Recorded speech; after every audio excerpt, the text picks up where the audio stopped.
Ah, damn. I messed it up when I tapped back in. Ow! Right. I think everything should be here. Ah, yes, professionalism and intros. What are those, right? Welcome back to Trails in the Sky, the third. I almost said second chapter from Instinct. Last time, we did a lot of things, putting it like that. We infiltrated a ship with Kevin to recover an artifact, give us a bit of an introduction to what his life as a member of the Gralsritter is, inside of the church. This time, we return after the events of getting stuck inside this dimension to go clean this place out. Got a little bit of work to do, but shouldn't be too bad. I did a bit of retooling on the equipment setup, but I'll go over that when it becomes relevant. You're going to want to go straight down the hallway first. Beat these guys up. With this setup, you should be able to kill both of them in one turn. Get a level up. And you'll get the information quartz at the end of this hallway. Information, as Kevin had in the intro, is +2 to your Mirage element value, and it lets you see enemy statuses. Neat, but ultimately not too important. Anyway, while I'm here, you may notice that Kevin has EP Cut 1. This is for something that will be used later, with a specific quartz we will be picking up very shortly. You're going to want to have at least 5 space elemental value, and if I can get to the notebook.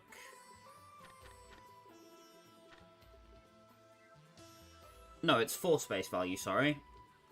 Because you're going to want to be able to cast Dark Matter by the end of this area. For one reason or another, Dark Matter just ends up being the best damaging spell you can get. I'm not entirely sure why. That's just the way it's shaked out.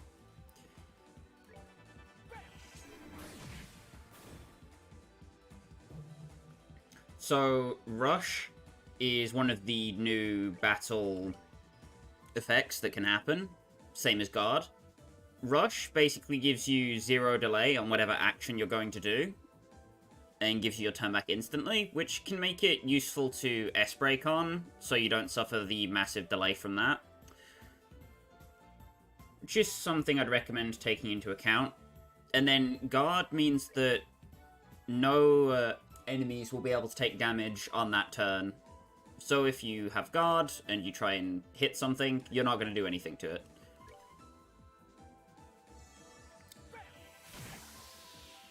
So it's better off to cast Arts if you have a Guard turn coming up, so you don't waste the turn.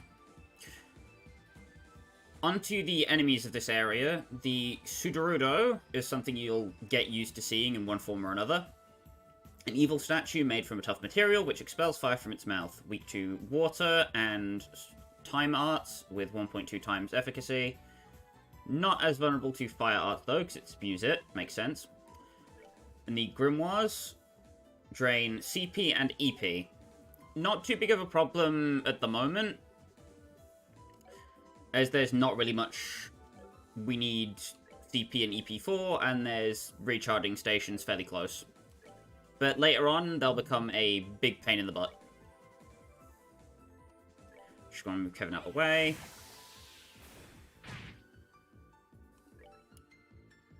That's very dangerous. Just move as far away from the Grimoire as possible while it has Banish. And then we can take it out. It shouldn't be too difficult. There we go. Whether it runs away or not doesn't really matter too much. Also a chest up here which contains something? that we already got last time, I'm pretty sure. Either way, I don't think it's anything important. I'm fairly sure it's just a tear bomb or 300 mirror, one of the two. You also want to get into as many encounters as possible in this area.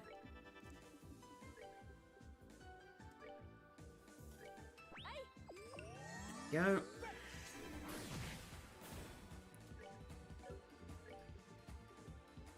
Item is like the rush command, but the delay only works on items. I'm not sure if it also grants you a freebie sometimes or not. It's one of the ones that I didn't really pay too much attention to during my casual playthrough, so nah. This is one of the cases where God screws you over, because I can't kill the Bone Warrior. Unfortunately. Kevin's just going to get slapped. And then I have to hope this is enough. Attack 1, thank you.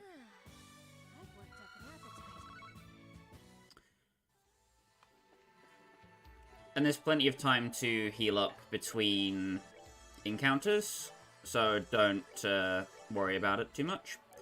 Kevin comes with a boatload more EP than anybody else you're going to have for a while, so it's highly recommended to prioritize him for your more powerful arts, or just being a heal bot in general.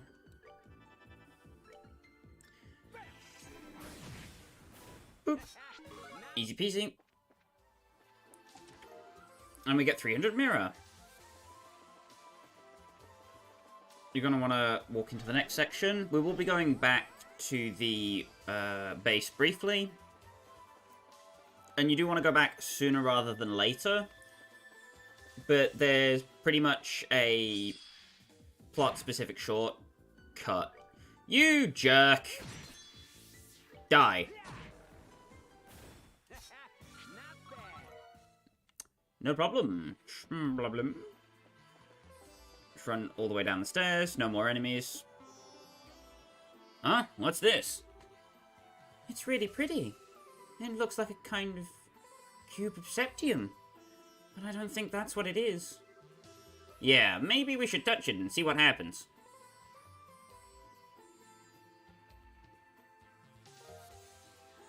Found the sealing stone. Does it seem harmful?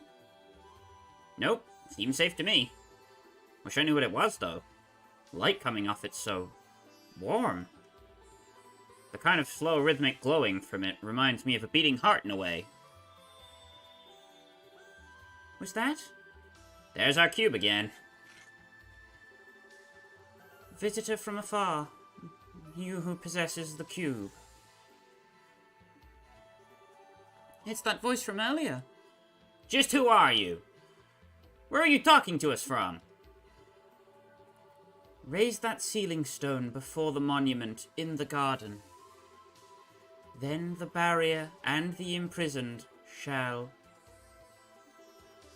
I can barely work out what it's trying to say. All I could get is that we need to take this thing to the monument. I will unlock another power, cube. Make use of it. The cube's warp functionality is now available.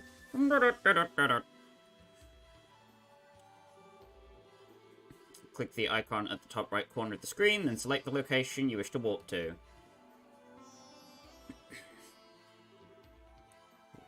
What the? Beware the malevolent one. Gather strength, or you too will be forever.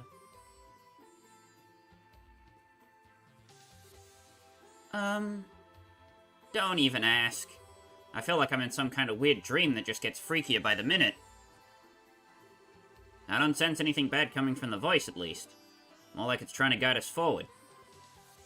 True, it does. You don't think the cube has a will of its own, and that it's talking to us, do you? I doubt it. It kept talking about the cube as if it were a separate object. My hunch is that the source of the voice is someone else. And then there's that malevolent one it was bringing up, too. I could see that being the man in black we saw when we were thrown in here, but it could very easily be someone else. All of this is starting to make my head hurt. Join the club. Well, let's try and take things one step at a time, okay? And on that note, the best place to start is probably giving this cube's new power a shot. You're serious? Serious as can be. There aren't many artifacts that have the power of teleportation, you know. And in the situation we're stuck in, we need to use everything we've got at our disposal. Alright. Be sure you're careful when using it. I will. So, if you are on a mouse, obviously you have your HUD available to you. You can just click up here, and you can see base area. However, if you're on a controller, specifically I am on an Xbox One controller, if you push your left stick in, not your left stick, your right stick in, you will get to the same menu. It's something that I didn't know about too much when I was starting, and it would have saved me a hell of a lot of movement with my mouse if I did. So maybe that helps some of you out. I don't know. Anyway, whether you walk or teleport, once you get back to the Hermit's Garden,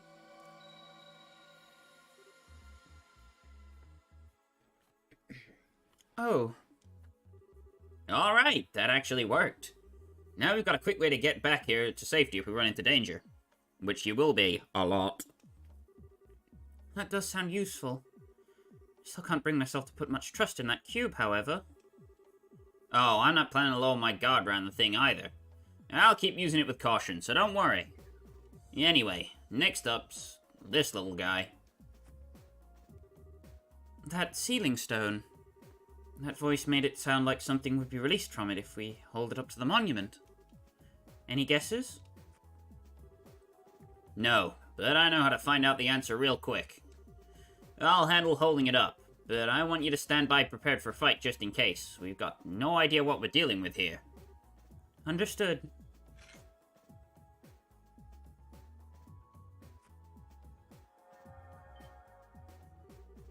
Something's happening. Alright, time for the moment of truth.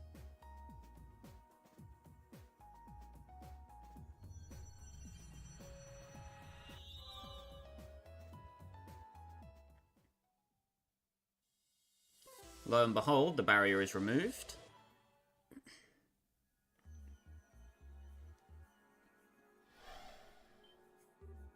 What?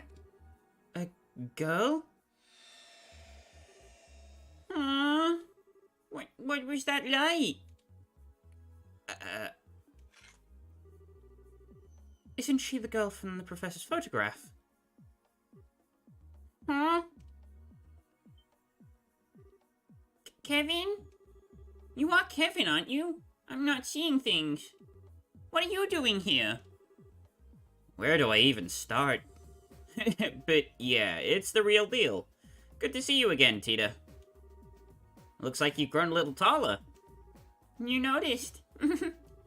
I'm happy to see you again too. What brings you back to the bell? Is this the girl, a friend of yours?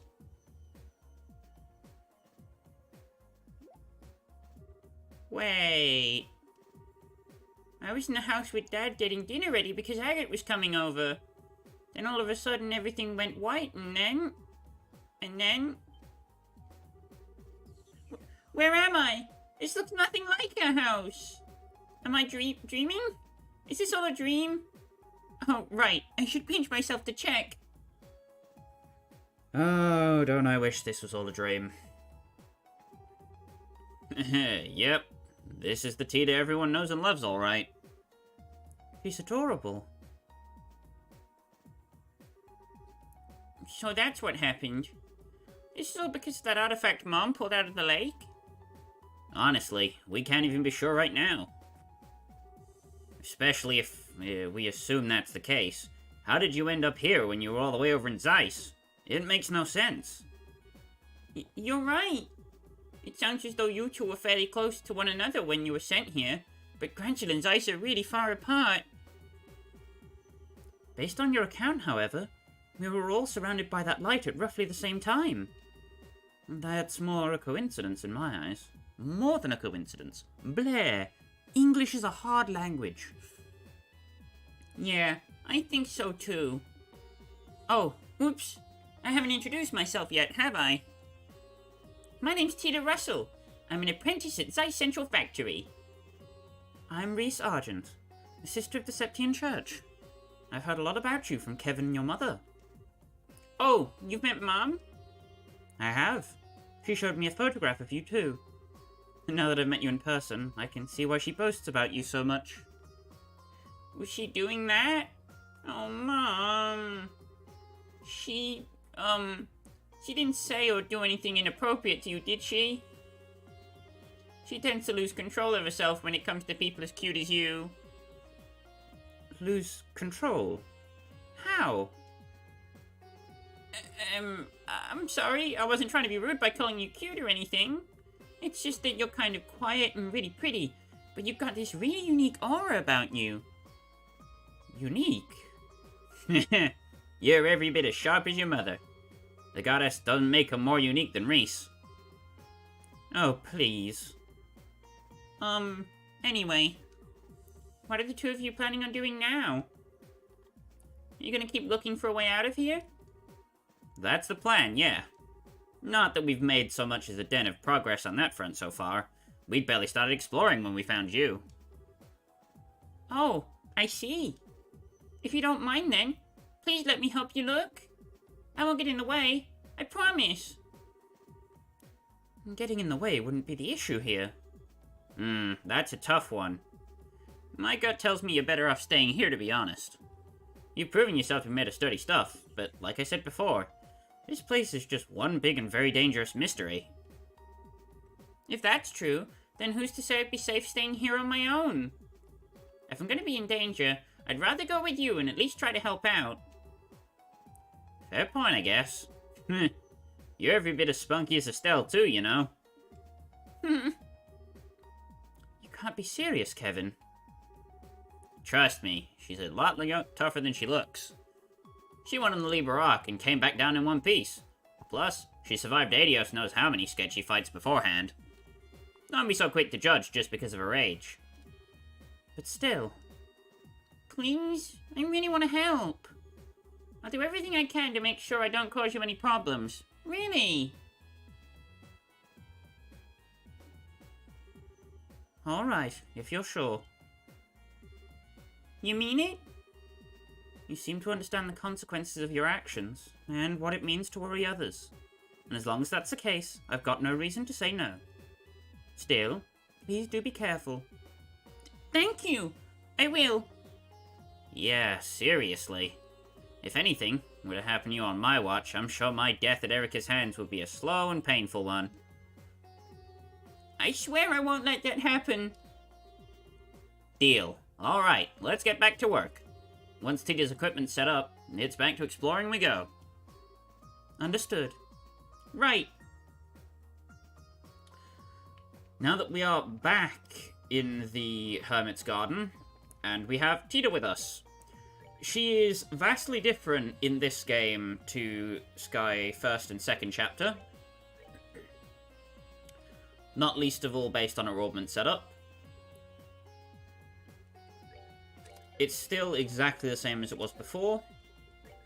Space slot in the top, one line, then a triple, and then a double.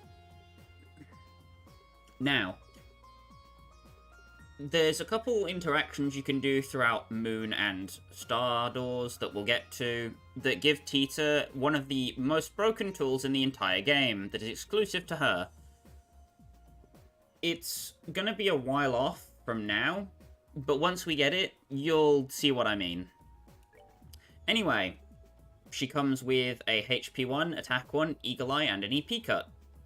This Eagle Eye is very important, as if we give it over to Kevin, it gives him access to Dark Matter, which is a very powerful attack for this point in the game.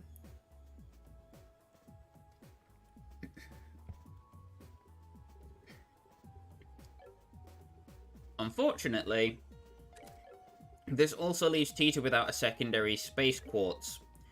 And it's not worth going through the effort of getting a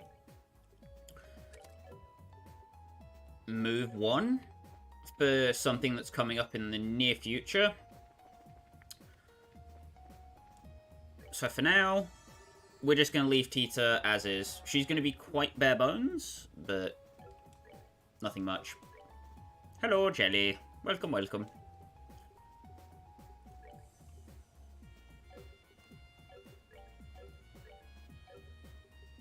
Don't really have anything else to edit at the moment. Want to head up to the monument, go to the shop, and we're going to want to buy at least the Lunar Anthem.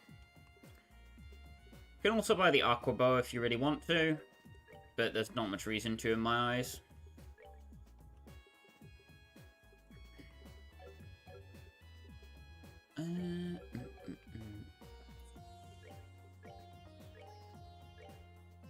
The extra 100 power is very much worth it.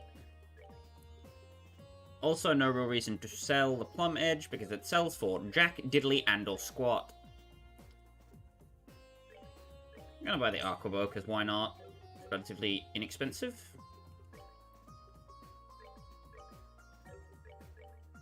You also want to make sure in the tactics menu, Tita is moved to the far back where Kevin or Reese were, and then have somebody alongside them but slightly further up to take more hits, yada yada yada. And then we head back into the corridor.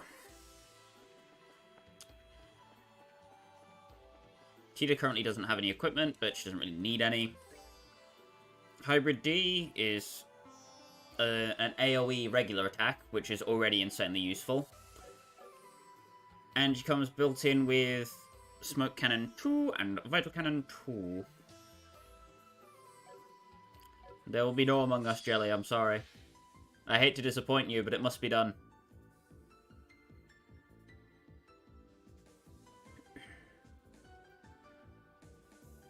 So, the Slime Lump is a rare enemy that you want to assassinate on sight immediately.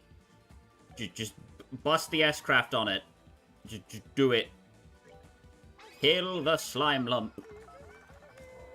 Because it gives you 99 Space Sepith, which is crazy.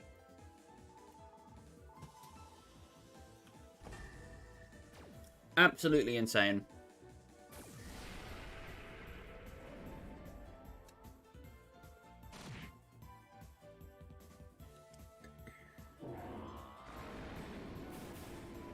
Does cast Death Throws when it dies, which is kind of annoying. But Death Throws doesn't buff defense, so as long as you can still get the Ascension off before the Bone Warrior moves, you should be fine. Boop. 106 Space Sepith. The power! No need to do any extra optional fights, just work your way back down to where you were before. Could do some optional battles if you want, but there's no real reason to. Walk down the stairs. Wasn't this path blocked before? Sure was. What's going on? Is something wrong?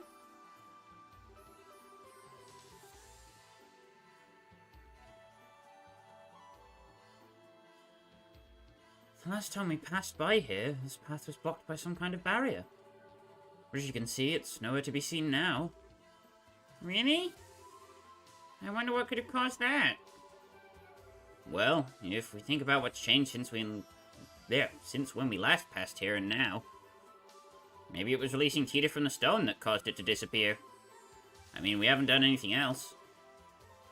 Oh, I see. Still, that actually could be it. Huh? You think? Think about it.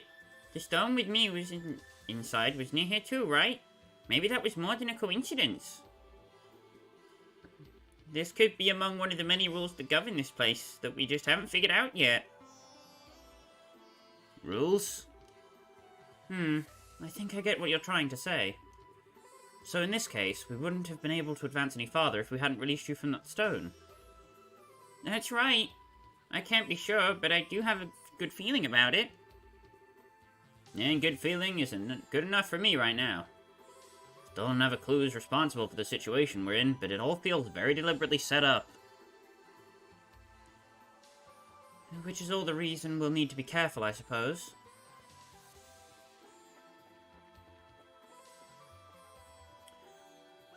There is another door. No need to mess with it.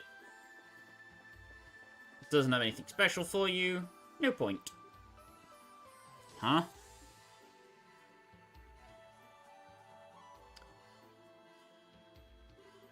What's this? A shining door with a moon on it. Welcome. Bring to me the girl skilled in orbital engineering. Only then shall the door open. Whoa! I could hear a voice talking right into my mind. It looks like this door's got a will of its own, like the tree, spring, and monument back in the garden. There'll come a day when I get used to all these funky talking objects, I'm sure. I can only think of one person who might fit the door's description. You think it means me? Most likely. It's a pretty terrible riddle. It's sure not me or Reese. Hey, door. It's her you mean, right? Indeed. She is the one I seek. Only she may enter. If she fears not the trial within, she should step forward through the door. Trial? Maybe it wants to test your strength to see if you're worthy of something. And apparently we can't even go inside to back you up in it. That's ludicrous. I propose we disregard this door and move on. Wait. I'm going to go inside. But, Tito... Hold on just a sec. There's no way. I feel like this might be another of the rules it was talking about earlier. And besides, we've got so little to work with as we try to get out of here. We need all the clues and help we can get. If it seems like it'd be too dangerous, I'll come right back out. I promise. Well... Alright, we're counting on you. But like you said, if it seems too dangerous, come right back out. Don't expose yourself to any more danger than you need to. Do be careful. I will.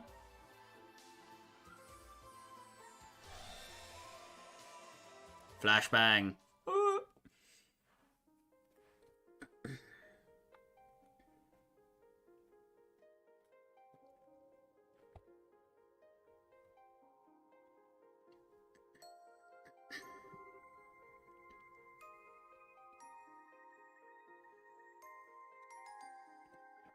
Wow, this room's so pretty.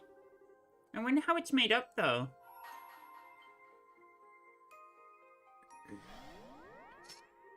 Uh-oh.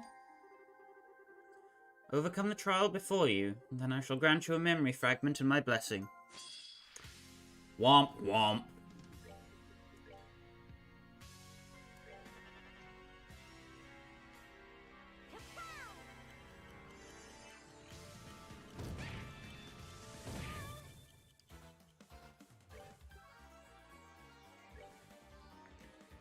So part of this fight is getting lucky, and the other part is managing health bars. Fun, right? No.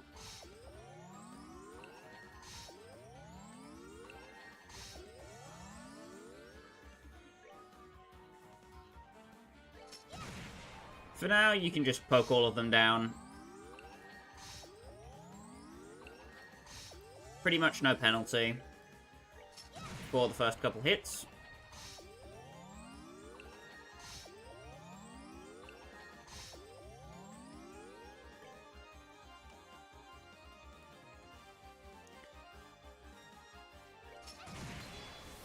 Once they get down to about 7,000 health, you want to start hitting less of them at once.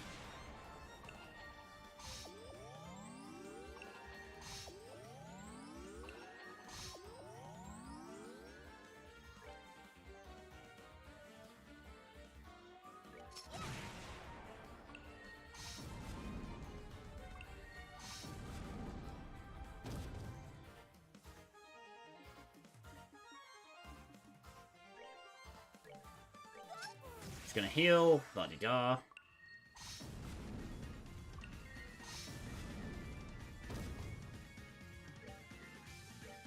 You don't really get many ways to manipulate turns in your favor here, so you just kind of have to hope that the blindness works out for you. And that's game over. Oh well. This fight is, like most of the fights in this game, very bloody particular.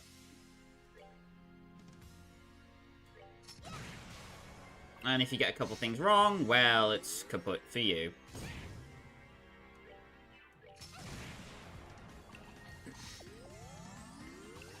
Can still take advantage of Moonlight healing for a bit, which is nice.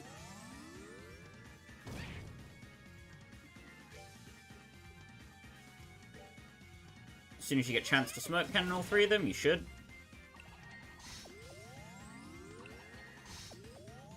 The healing will miss because it does a hit check, which is, I think, one of the few healing things in this game that does.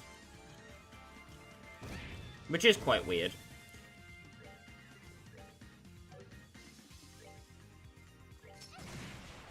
But hey-ho.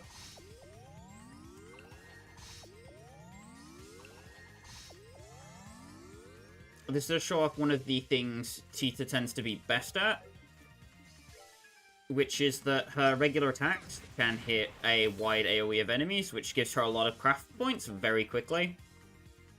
And her 2 crafts are relatively low cost, which makes her very good early game, especially against crowds of enemies.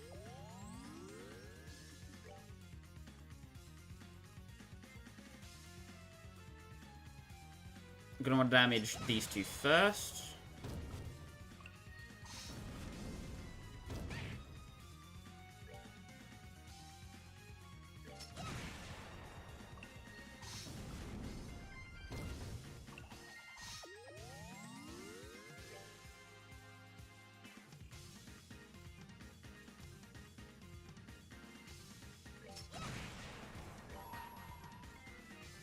And then once one of them is below around 2k health, you can probably one-shot them with an S-Craft. Get that done. Boop. Yep, about 3,100 damage, something like that.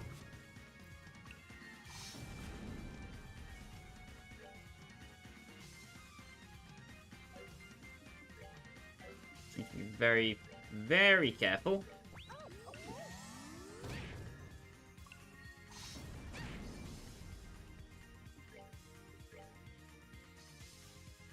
And smoke cannon them both.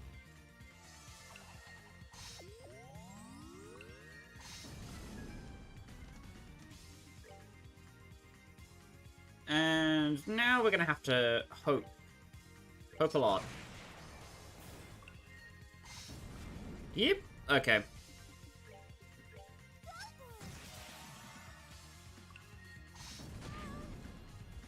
Damn it.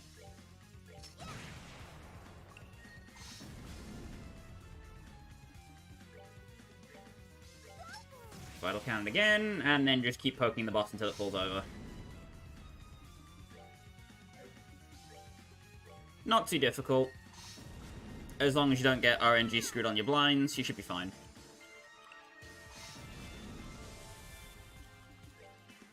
If the boss ever becomes unblinded below half health, just smoke cannon again. If you need to store for items, you can heal with tear bombs, yada yada yada. But generally, fight's not too bad as long as you can get it down to you in a 1v1.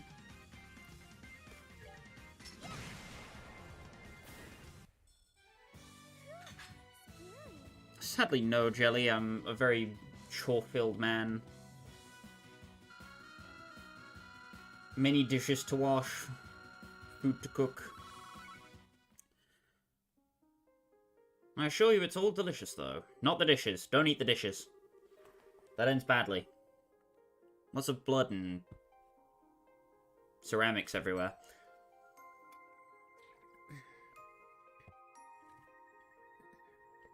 You've overcome the trial, and thus I shall grant to you a memory fragment and my blessing. So this is how the world building is handled in this game, and you either love it or hate it. It is Marmite. I'm personally indifferent on it, but you know, it is what it is.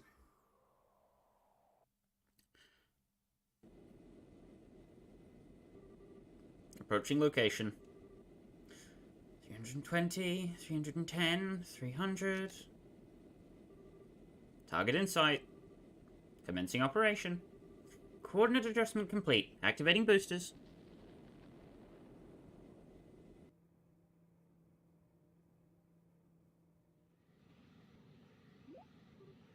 Huh?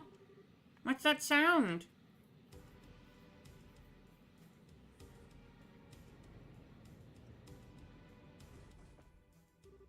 What?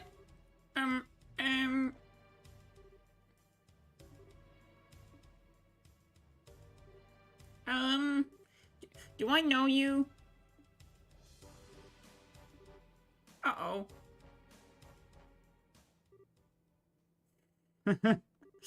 We've really missed you, Tito. Huh? Oh my. Don't tell me you forgot the sound of our voices while we were away. Oh! Mom! Dad! That's a go. Sorry for surprising you. We just wanted to have a little fun. I was scared stiff. Just flying in all of a sudden like that and walking up to me without saying a word. Plus you had those goggles on, so I couldn't tell who you were. You could have told me you were planning on coming back. Mom? Are you okay? Why are you so quiet? Tita?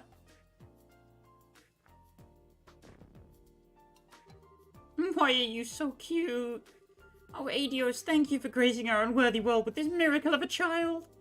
I'm never gonna let you go again. Mom, you're starting to hurt me. Giving birth to this bundle of sugar was the best thing we ever did. How did I manage all this time without her? I'm so happy to finally be back. I can tell. I'd kind of like this chance to greet her too, though.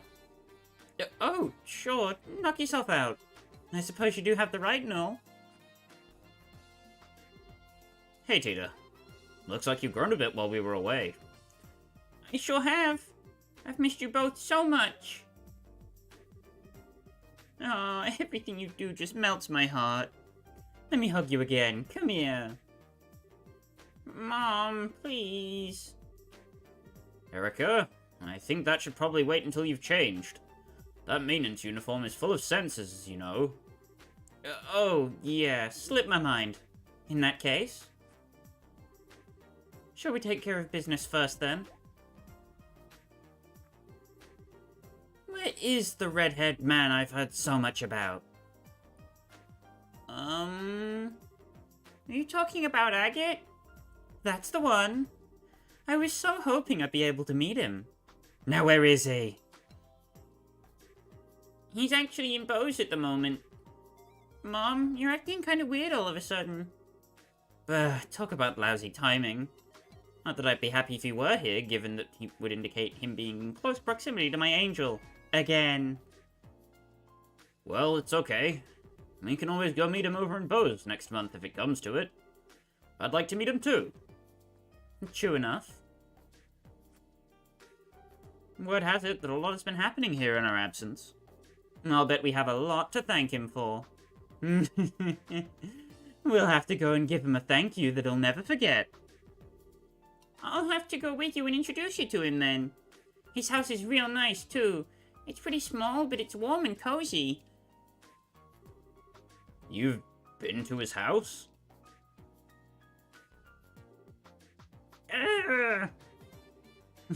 Now. Calm down, Erica. Tita, try not to provoke your mother too much, alright? Was I... Agate! Agate! You are going to pay dearly for corrupting my darling daughter.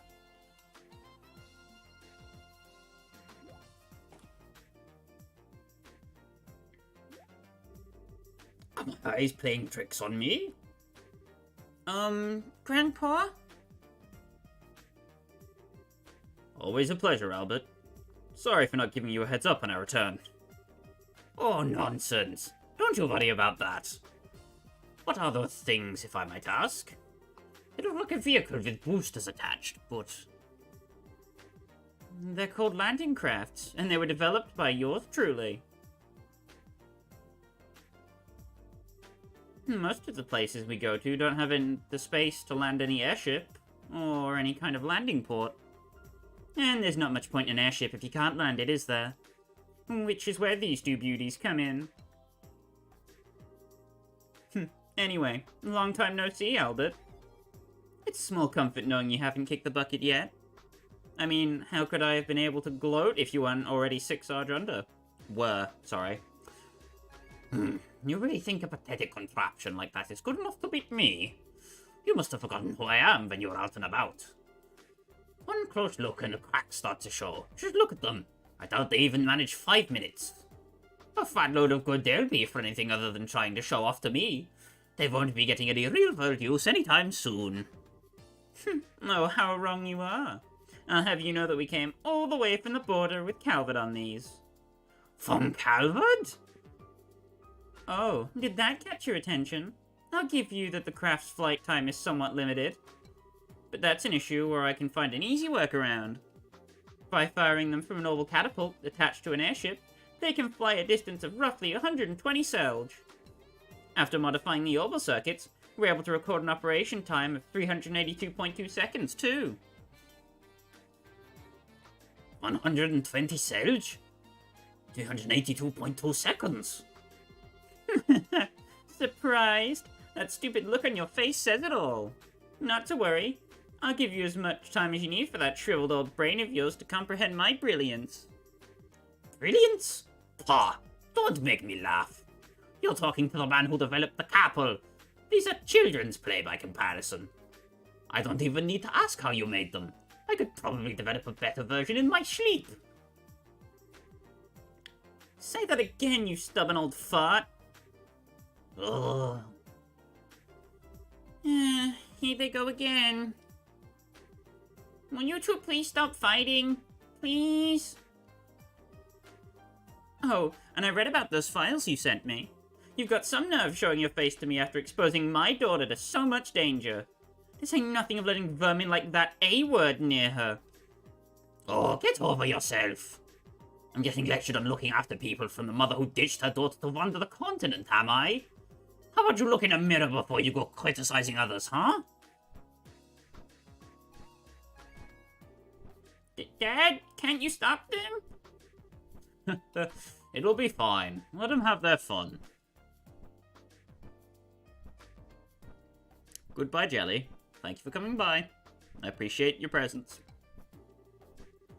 They're secretly happy to see one another again, I'm sure. But we're taking up a lot of space in the middle of the path here. How are people going to get past us? Yeah, that's a good point. Can't leave these two landing crafts out here forever. I suppose we're just going to have to drag our quarreling father and daughter back home. Mind giving me a hand, Tita? Sure thing.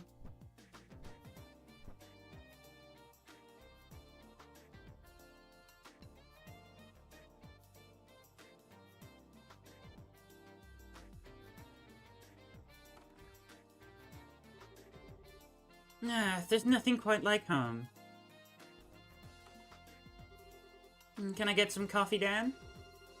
1 coffee with plenty of milk and 3 sugars coming up. Oh, let me help too. I see you haven't mended your heathen ways. And you're going to grow up enough to understand that coffee is best taken black. And when are you going to understand there's nothing worse than an old codger too set in his ways to appreciate another's tastes? I'm just telling it like it is. Adding milk alone completely ruins it. And then you can go and plop 3 sugars in? You can't even call that coffee anymore. Oh, poor coffee. What did you ever do to be blasphemed so?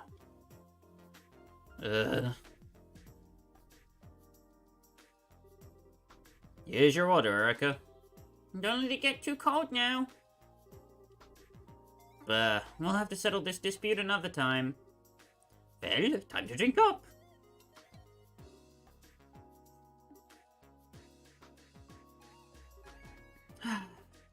Anyway, where are my souvenirs, Albert? Souvenirs? Why would I have any of those for you? You're the one who's been busy slacking off abroad. Forget traveling abroad. You were the one who got to ride the Arseille with Captain Schwartz. You're telling me you had a chance like that and didn't get a photograph? Or her handkerchief? Or even a button off her uniform? Why do you want a button off her uniform? Your mother's been a huge fan of her since the Captain's Academy days. I swear, if you have the time to think about such worthless nonsense, how about using it to look over an academic report or two? It's no wonder all of your inventions are half-baked. Did you just use the words useless and nonsense in reference to Captain Schwartz? Did you dare to insult her? Oh, nothing of the sort. I had plenty of chances to share a few cups of tea with her on board the Arseille. She's a fine woman if you ask me. She'll go far.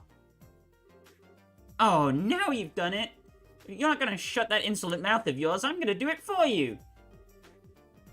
What's that? Is someone jealous? Will you two please stop fighting the second you start a conversation?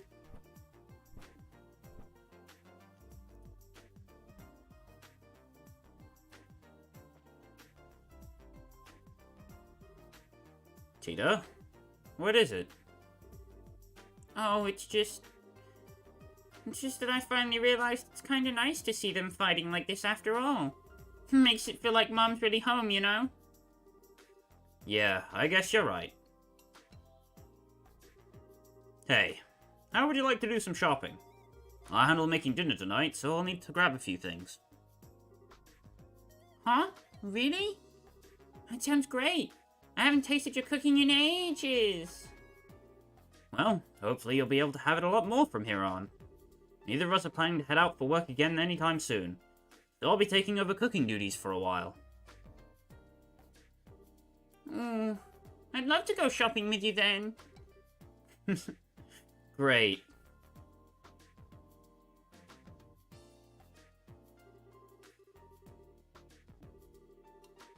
Today's dinner was a real feast, and for the first time in quite a while, Tita was able to experience the joy of dining happily with her family. After dinner,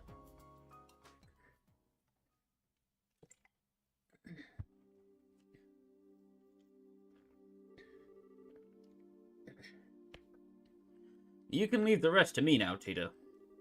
You must be tired. Go on to bed. I'm fine, honestly.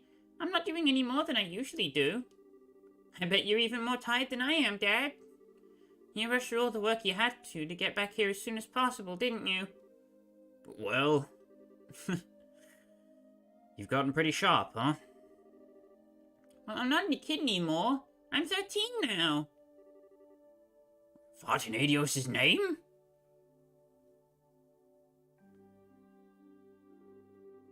What part of your daft brain thought you should start making this? That's why we came back here to begin with. CCF is the only place around that will allow me to do so. That's what I believe, anyway. Maybe so, but still. What are you guys arguing about? Oh, are you still awake? It's past midnight, you know. You should go and get some rest. What are those? Some kind of blueprints? Can I see, please? You didn't get out of the bath that long ago. You're gonna catch a cold hanging around here. You should be getting ready for bed. But I want to see those blueprints. Whatever's on them looks really complicated. That's a noble engine on the right-hand side, right? It looks like a compact one, too. Oh, I know. Is this a new kind of airship? Come on, Mom. I really want to see. Oh, boy. Look at you getting all fired up. You just can't help yourself when it comes to machinery, can you? It's not fair. Alright, I've finished cleaning up now. Should we get to work? Ooh, perfect timing. Get our angel to bed, will you? Sure. It is past her bedtime. What? Let's go, Tita. Let me have a quick look, please. I can go to bed right after that. I can't work out why that converter's talk is so low and it's bugging me. It looks like a procession's grown by monstrous proportions since we've been away. Be that as it may, it's still past your bedtime. But...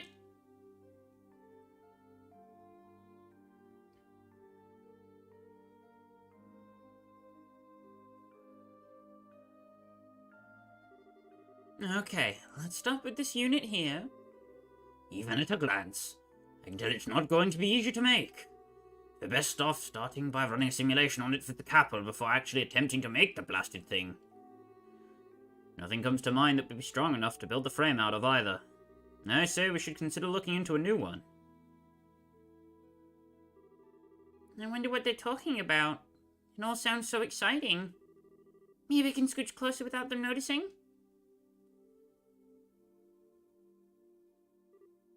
Tita? I shouldn't have pushed my luck. Seriously now. Go to bed. But... if you're that curious, I can tell you tomorrow. But right now, you need sleep. How does that sound? Good enough? But... that's a promise, okay? A promise! Yes, yes, I promise.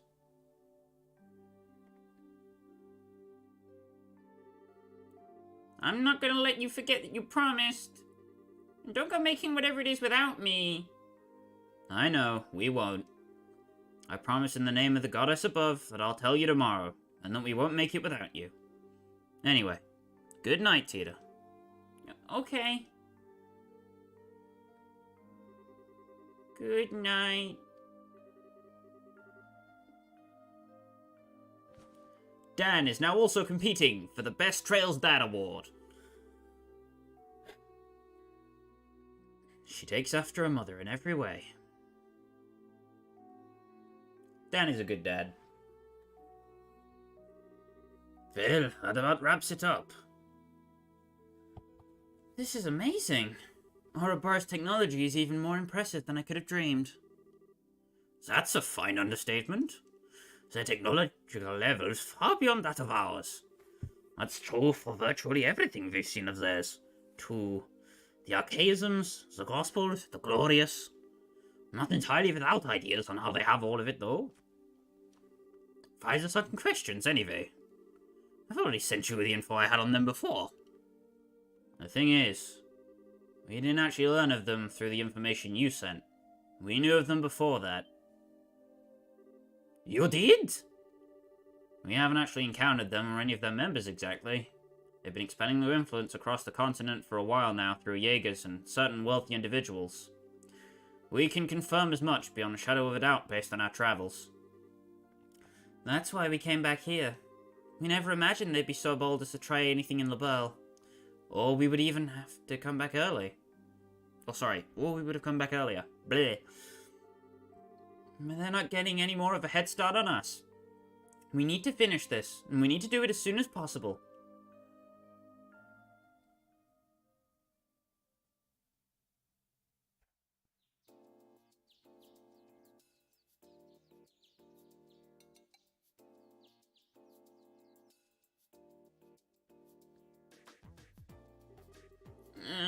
I wasn't planning to sleep in that long.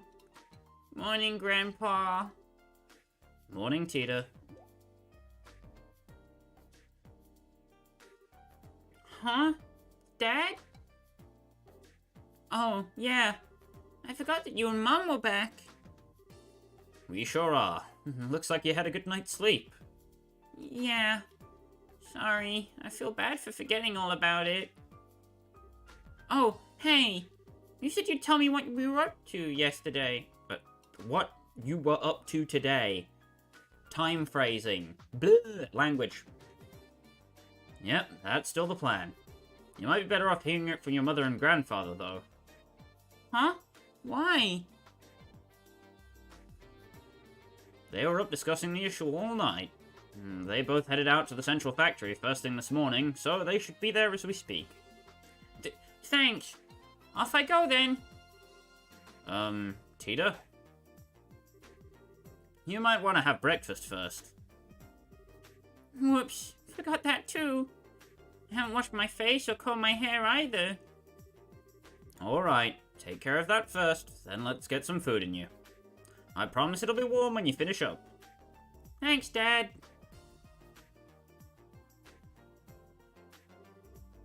Alright, I'm off. Take care. Don't go trying to run over to ZCF so fast you trip or something. I won't.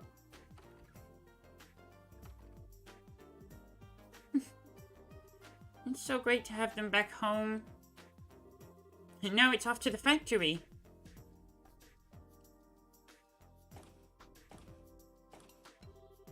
Oh, good morning, Mr. Murdoch. Oh, it's you, Tita. Good morning. You wouldn't happen to know where Mom and Grandpa are, would you? Dad said they came here early this morning. Oh, they did. I know that very well indeed. Erica came charging in with a look on her face that signaled all hell was about to break loose. All the while, she was shouting, "We've got a new invention to make, so we need somewhere really big. Hop to it." She wouldn't take no for an answer, either. I'm so sorry about her. She causes you so much trouble every time she decides she wants to invent something new. At least she's better than Grandpa. Maybe. She doesn't scare the daylights out of you by suddenly yelling, "Fire in the hole!" right before an unexpected explosion. If only I could wipe that from my memory. In any case, your mother should be in the operations room. I got no idea what she's planning, but she said she had something she wanted to look into using the capsule. As for your grandfather, he's in the design room. In a very good mood. I can't believe the two of them were working together on something. This can end well. Please, Goddess, please don't let them break anything. Ugh, my stomach hurts.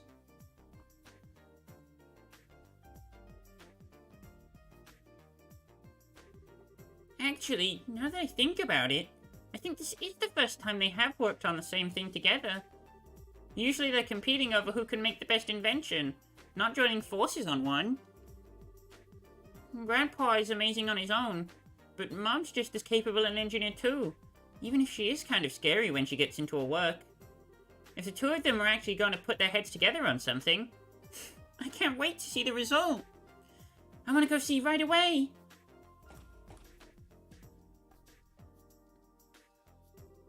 So this is what we're up against. Looks like it's not even performing at 10% of its true capabilities either. These are some downright terrifying specs. Mom! Wait, how in the world? Isn't that data on Potter Matter? Hi there, Tita. You came at just the right time. You've seen this robot in person, right? Well, yeah, but why do you ask? What was it like in person? Tell me everything you know.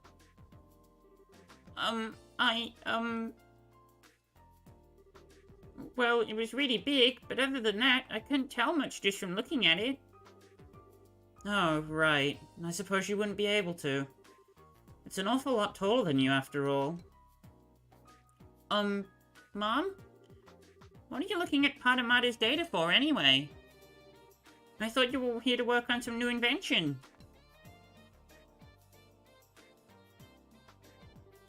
Wait, you're not... That's the R. The two of us are ready to start work at any time. Alright then. Then it's time to get to work on our task, making an archaism capable of competing against our buddy Potter Matter. Let the Orbital Gear project begin! What?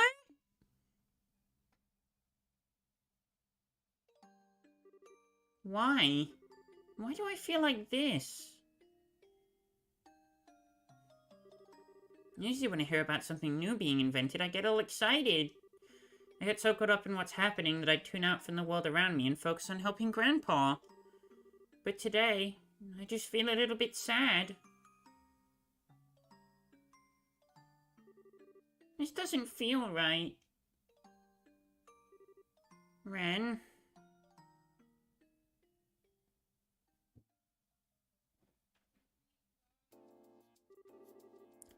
What are these wires here for, Erica? They look completely unnecessary to me. They're to deal with noise. This design requires a very high degree of precision, so it was a necessary addition. Mom? So the orbital pressure gets changes get absorbed into here. I see. Mom! Oh, Tita, what are you doing there?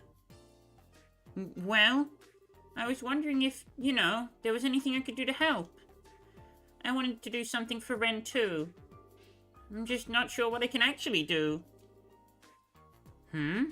What you can do? Well, if you want to help me out, there is one thing you could do for me.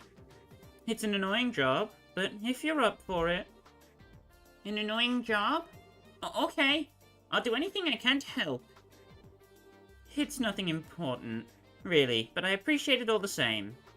I need you to go talk to Murdoch and get him to sort out the paperwork for our return to LeBeau.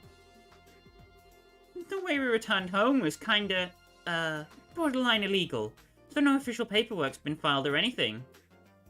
I'm cool with it, but Dan's brought it up a few times, so it'd be good if someone could get it taken care of. So thanks. Okay. This wasn't what I had in mind when I said I wanted to help. Oh well. I guess I am still helping her by doing this. I'll just have to get it sorted quickly so I can get back and help with the real work.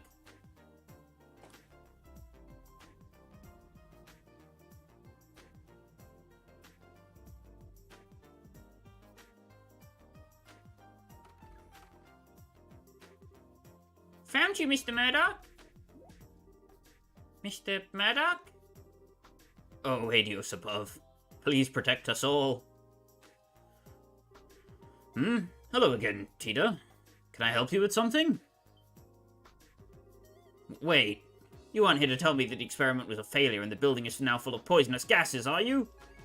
Or that there was a giant explosion and half of it was destroyed, or... I'm so sorry. I really can't apologize enough for all the stress Mom and Grandpa cause you. Nothing like that's happened yet, though, so don't worry. Really? Ugh. That's a relief. Maybe that's a sign my prayers reached the goddess after all. Perhaps I should say my prayers for tomorrow while I'm here too, then. That said, I do have a little favor to ask of you. What kind of favor? They arrived by air, did they? I can only imagine how surprised you must have been. They entered the country illegally? It sounds that way. Oh no, I need to go and get that sorted out right away. Could you stay here and pray to Hades in my place, Tita? Please just pray that nothing gets destroyed because of that new invention of theirs and it all goes to plan. Okay, I will. Thank you. Yeah. Please keep Mom and Grandpa from doing anything too reckless. I wish I knew what I could do, though. I'm not strong like Estelle. I couldn't say anything to Ren like she did. I know! I'll get them to let me help with the Orbital Gear's development. If it really does end up having the same amount of the power as Potter Mater, maybe then I'll finally be able to have a proper conversation with her. Time to go and ask. This tool here is brand new. It can cut with 10 times more precision than the previous model. But I had no idea you had something like this here and now. I think I might have to go over the designs again. Oh, Mom! Here you are! Welcome back, Tita. Did you manage to do what I asked? Yep. Mr. Murdoch said he'll take care of the paperwork right away. He's probably working on it now. But now that I've done that, Mom, I want to be a part of the Orbital Gear's development team too. You? Yeah. I didn't write this in any of my letters, but I ended up spending some time with Ren while she was in La Belle. Even if she's a member of the society, she's also my friend. Ren? Now, where have I heard that name before? Oh, wasn't she the girl Patamata belongs to? Erica, if I might be permitted to say my piece here. Say your piece? Mom, what are you... You better have a damn good explanation for this one, Albert. My daughter ended up making friends with a member of Ouroboros? Why is this the first I'm hearing of this? This wasn't in any of what you sent to me. Well, it's kind of hard to say. Don't you give me that! As if you hadn't already exposed her to enough danger to make me want to strangle you, and now I'm hearing this? Just what have you been doing with my daughter while I've been away? Mom, I'm serious. I want to be involved in the Orbital Gear's development. I'm completely powerless on my own, but I still want to find some way to talk to her. And the Orbital Gear's going to be able to fight on equal terms with Patamata, right? Then I want to be involved, because I want the kind of power that Estelle has. Tita? Correct me if I'm wrong, but you're not considering using the Orbital Gear to fight Patamata yourself, are you? What? That wasn't what I meant. I want to make very sure of this. Do you understand just what we're making here? Well, I only got a quick look at the blueprints, but it looked like a bipedal. That's not what I meant. The Orbital Gear is a weapon. No matter how you try to dress that fact up, that's the reality. It's a tool designed to be used by people to hurt other people. But you're not making it because you want to hurt people, are you? Even the patrol airships used by the army are made to protect the country, not hurt people. It doesn't matter what I think. It doesn't matter what the developer of any new weapon thinks. We're not the ones actually going out and using the things we make. The devices we pour our hearts into go on to cause unspeakable suffering to people, and there's nothing we can do to stop it. Have you ever stopped to think about that? And after having it pointed out to you, can you still say you want that power? Well... We're doing what we're doing, and we're fully aware what the potential consequences may be down the line. But can you? You know how much I love you, Tita. And I understand that you care deeply about your friend. I do. And that's all the more reason why I can't permit you to take part in this. Can you understand where I'm coming from? But I'm not taking this lightly either, you know. I appreciate how you feel, Erica. But I'm sure Tita's been thinking about this a lot herself, especially after all she went through. Why not show her a little more respect? I'm sure she has, but that doesn't mean I can let her be involved in developing a weapon. We researchers don't get a say in how our inventions end up being used down the line. That's just our fate. That's what we have to accept when we're doing our jobs. That we do. I know where she's coming from, but I absolutely can't let her be a part of this. She doesn't need to be shouldering this kind of burden. Not at her age.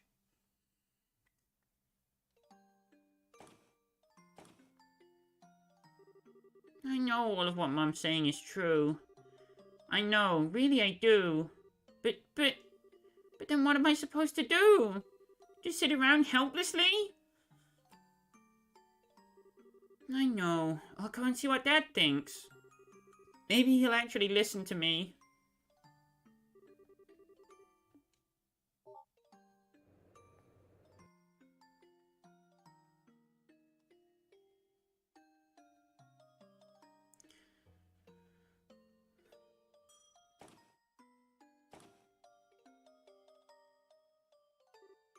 Dad! Tita? Sorry, hold on a minute. I'll be right over. Really? So she wouldn't give you permission to join then? Nope. I understand what Mom's saying. I really do. It's just so frustrating not being able to do anything. Well, unlike your grandfather, your mother has very clear reasons for what she does. She's an engineer with specific goals and ideals, over ones driven by emotional curiosity. That's especially true for this project, given that the future of LaBelle's national defense may end up hinging on it. It was never going to be easy to win her over in an argument about this, I'm afraid. That doesn't change the fact that I want to confront Ren, though. Maybe what I'm saying is childish. I don't know. But it's what I really feel, and I'm not budging. Those are some bold words, Tita. I don't think I've ever seen her look so serious about anything before. But even if they're bold, I don't think they're childish. At the same time, I don't think it has anything to do with whether you should be involved in developing the orbital gear either. Having it isn't going to make confronting her any easier. Tita, confronting someone head-on about something is a very difficult thing to do. Probably more difficult than you realize. You're certainly kind, but that's not always going to be enough to change someone's mind about something once it's made up. I know. Maybe I'm never going to be able to talk to her like I want to in the end. Am I doomed to never do anything for her? You backed down when you were arguing with your mother earlier, right? That says to me that the convictions she has are stronger than yours. You already know it's not going to be easy to talk to Ren. If you want to succeed, you'll need a stronger spirit than you've got now. Otherwise, you won't be able to really tell each other how you feel. You'll just back down first. That reminds me of something Agate said once, actually. He said, fighting is all about guts. Well, that's not quite what I'm talking about, no. I really am starting to worry about this Agate fellow. I think resolve is a more appropriate word here than guts. You'll need to have the resolve to express all of your honest feelings to her. Plus, you need to accept hers in return. No doubt it'll be a lot easier said than done, too. Well, I know she's from the Society, and that Padamata is too strong for me to compete against as I am. Especially because I don't have the kind of power Estelle does. I'm not even confident she'll listen to what I have to say. Even if she does, that it'll have any effect on her. But I can't just leave her and do nothing. I can't. Listen, she was part of Ouroboros and she did some pretty bad things, sure. But that's not all there is. I spent some time with her. I went shopping with her. I sat down and talked with her. So I know that's true. Deep down, she's actually a sweet girl. I'm sure she wasn't faking it either. It's who she really is. She's not some kind of inhuman monster. She's an ordinary girl who was like an excited little kid when we found a cute pendant in a shop. And when I tripped and fell, she didn't hesitate to hold out a hand for me. She's a good person, and I still think of her as my friend even now. But after that, she went away from me. Ever since then, her and Padamata have always been out of my reach, physically and emotionally. Maybe the orbital gear will give me a chance to change that. If I have that, I might finally be able to see a little bit of the world that she does. Maybe she'll even be willing to open her heart even a little, and tell me how she really feels, all while listening to my feelings too. That's why I want to be involved in making it, and I won't take no for an answer. I'm so proud of how much you've grown. What do you think about all this, Erica? What? But Mom, how long have you been listening in on us? Not long. I only ever heard the last part of your conversation. Can I ask you something, Tita? Of course. What? If you finally get to talk to this Ren girl again, and it turns out she doesn't see you as a friend, what are you going to do? Exactly the same thing. I'll do exactly the same as I would otherwise. Because I've already made up my mind that I want her to be a part of my life, even if she doesn't want me to be a part of hers. I may not be able to chase her around and try to convince her to come back to us like Estelle can, but I can still try to get to know more about her and Padamata, and I can make a stronger connection with her through the orbital gear. There's nothing stopping me doing any of those things, right? Whatever makes it so I can be a part of her life, I want to do it, even if it's small. Because that's what friends do. That's how I really feel. I see. Well, I can't help but feel like you're being a little naive.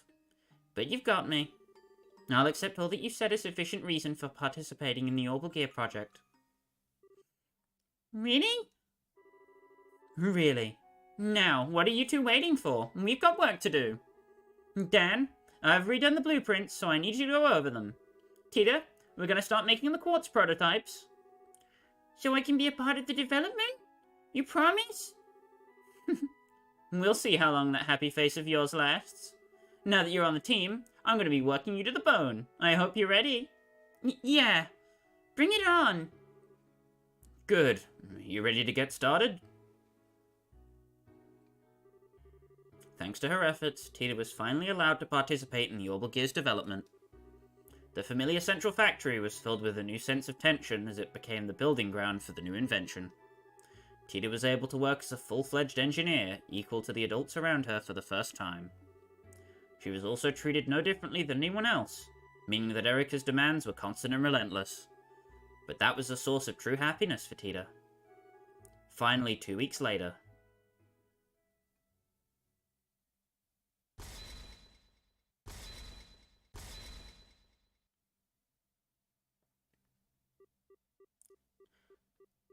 All done.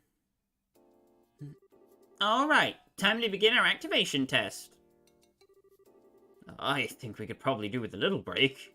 We've been working almost constantly for 3 whole days now. How do you still have so much energy, Mom? And how do you two have so little? Pull yourselves together, people. The best part of developing something new is about to begin. And that goes for you especially, Tita. Me? The seat in our prototype here is on the small side, so there's no way anyone other than you is going to be able to sit in it. So you're going to need to be part of our tests until the very end. I know, but please let me have some sleep first. Well, okay. Only because you said please. It's better than trying to do any tests today, when you're in this state and end up making a bunch of mistakes. She's done very well in my opinion. Not even most veteran engineers can keep up with your working pace. I'm amazed our little daughter did it on her first project. What exactly are you implying? That I'm some kind of machine with limitless stamina? Okay. So that's the activation test penciled in for Friday the 28th. Wait, tomorrow's Friday? Yes, it is. Why do you ask? I need to start cooking then. I finished running all of the necessary simulations using the Capel. It should be able to perform to roughly the intended specifications, but... Tita, what's the rush? Grandpa! I just realized tomorrow's the last Friday of the month. Ah, yes. That's when Agate's coming, isn't it? Yeah, I need to start getting things ready for tomorrow's food. Fairly for taking requests, aye?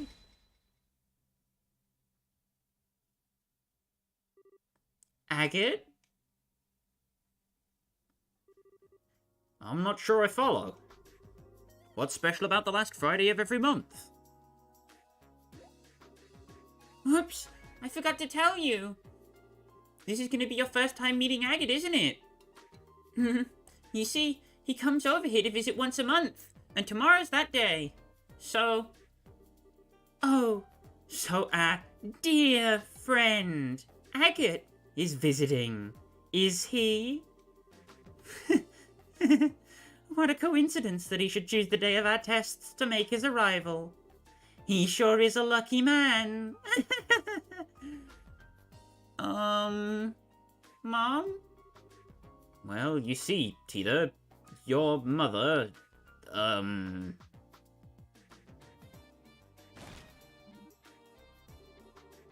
Dan, darling, I just had a brilliant idea. I've decided that tomorrow's tests are going to require a sacrifice. We can't just let any old person come over to our house for no good reason, right? They need to make a contribution to the family. I hope you're ready, Agate Crossner. So, let me get this straight. You're saying you want Agate to help with the tests, right? I'm not sure I'd recommend that, Erica. He's a useless dolt where technology's concerned. I can't see him being much help. Help? Oh, I'm expecting a lot more than that from him. I'm expecting him to offer his very life in the name of science. What? Come on now, Erica. This is no time for being silly. I'm not opposed to having him help out, though. I'd like the chance to have a good long talk with him myself. You too, Dad? Well, it's settled. Today's going to be a good day. A very, very good day. Is it just me? Or do they seem to have Agate all wrong?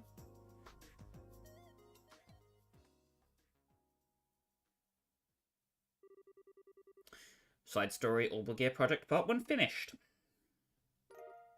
Received Long Barrel EX. 3000 mirror.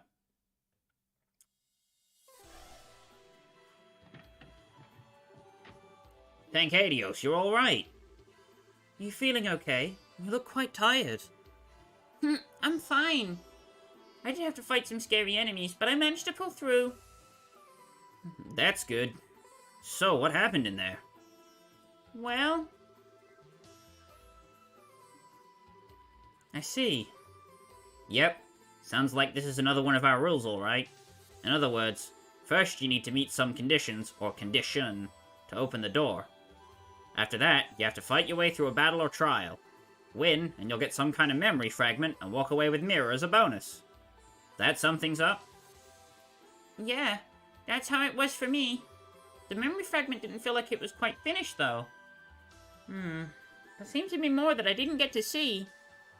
Maybe there's more than one pattern to these doors, then. Either way, every time we find one, we should probably note its location and conditions down. Indeed.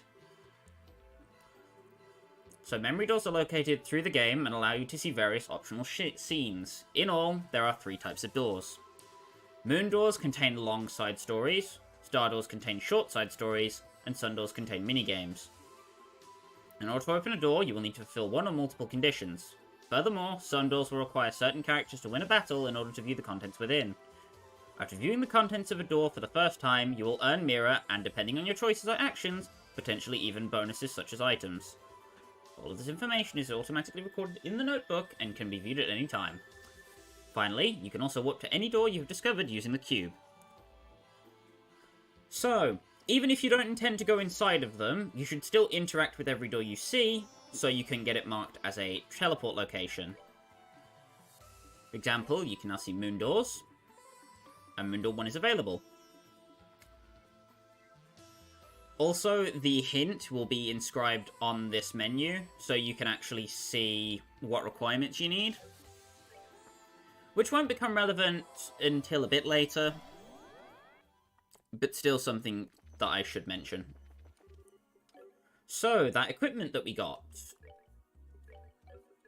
It is the Long Barrel EX. It is Tida exclusive, gives her plus 20 strength and plus 2 range. Very nice. We also have some enhanced denim, which does give us a bit more combat prowess. Don't think there's anything we need to do here. Nope. And now that we've gotten that done, we can head back out. I just wanted to heal, which I think I did. Nope. Bing bong, bing bong, bing bing bong.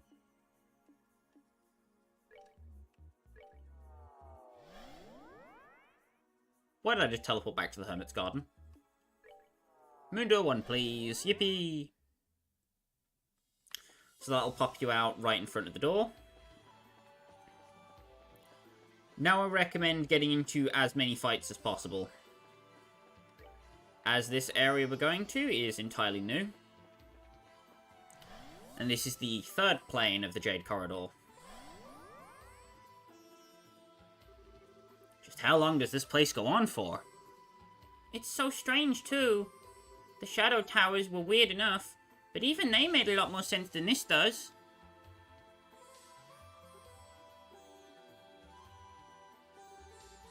Something wrong, Reese? Why'd you go all quiet for? Well, I was just wondering what that is.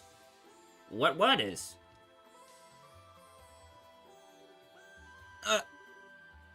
What? What's the Arseille doing here? You recognize this ship? Uh-huh. It belongs to the royal family of Liberl. We used it to get on top of the flying city. Interesting. Do you have any idea on how something like that could possibly have ended up here? Maybe it was sent the same way we were. I don't think we'll get anywhere speculating. Could have come in our way, could have come in some other way. We just don't know. Best thing for us to do now is to see what the guys inside have to say. So, Jade Corridor 3 is rough. Preemptive attack. Still more Bone Warriors. Nothing too difficult to deal with. Just use your favorite commands. Pop Ascensions down. Kevin does some banger damage.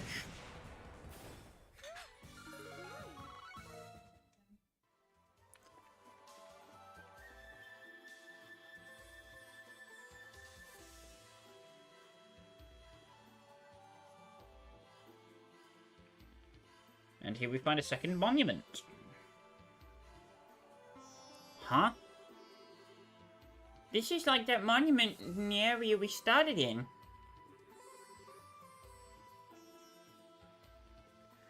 Though, it's not glowing like that one is. The one in the garden had no glow in the beginning either. Kevin, do you want to give it a try? I was just thinking the same thing.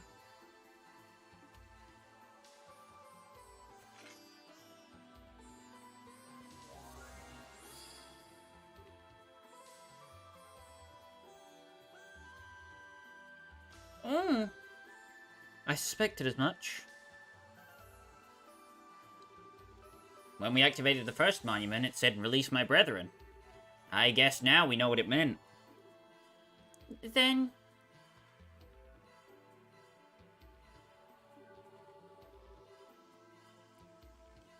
do you think this monument might have the same powers as the other one?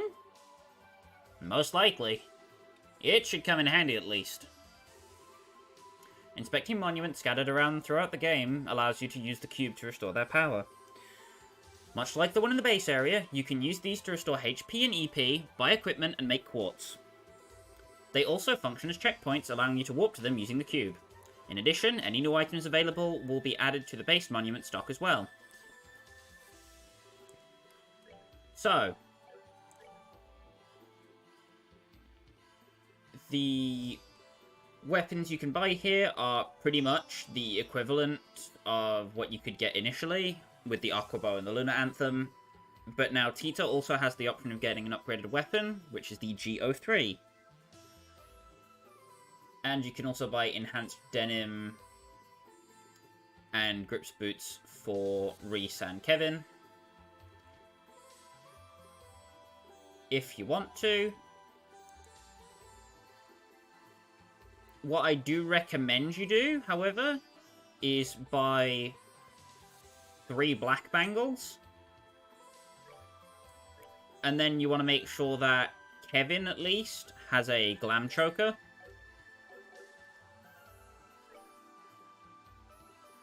Or one of your characters has a glam choker that needs arts, rather.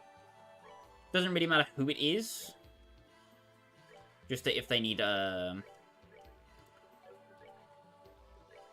if they need it, they have it. Black bangles are going to be important because the next boss coming up has an attack that inflicts sleep, and it can totally screw you if you're not prepared for it. Which is why you absolutely need at least 3. We will be getting an extra black bangle coming up. Right. First thing you want to do is head up this way. And there are 4 statue enemies. No need to fight them, but I'll show off what these encounters have. Sudorudos, same as before. And grimoires. Oh. Hold on.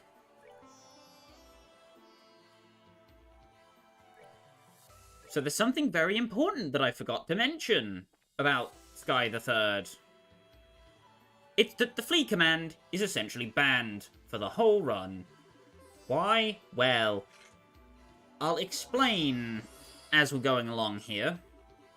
But essentially, in the final chapter of the game, you'll be able to get a reward based on the number of encounters you have fought or run away from. If you fight 300 without running away once, you will get a certain reward. If you flee from 300, you will get a reward. You can only get one of these per playthrough.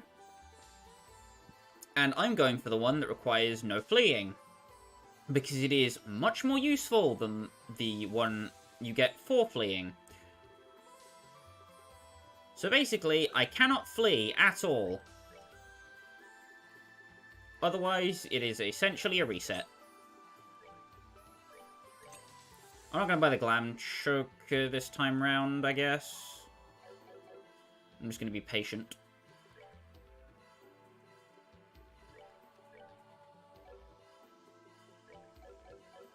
I want to go into our equipment, re-equip those black bangles. Sorry for wasting your guys' time here. Also make sure Tita has the GO3 instead of the Hybrid D.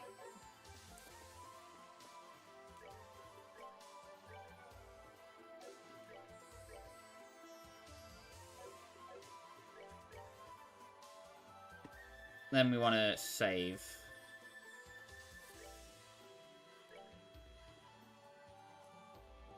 Boop.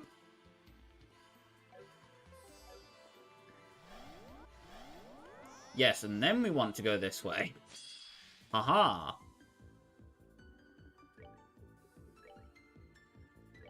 Boop.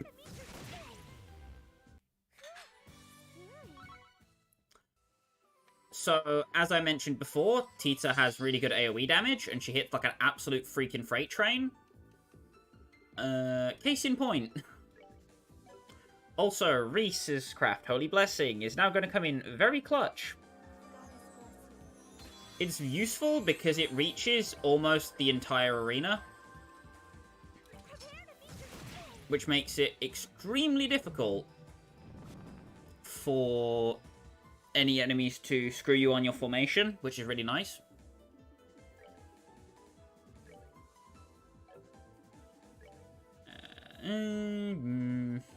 Oh, those enemies are stunned, it's whatever.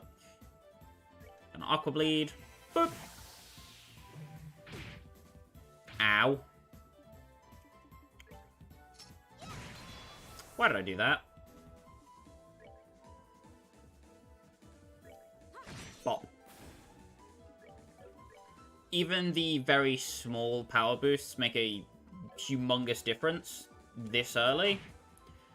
So don't hesitate to splurge on some equipment while it's cheap.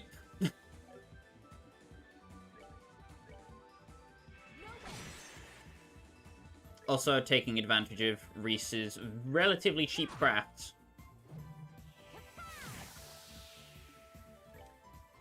Like Arc Fencer with the Lunar Seal is ridiculously efficient.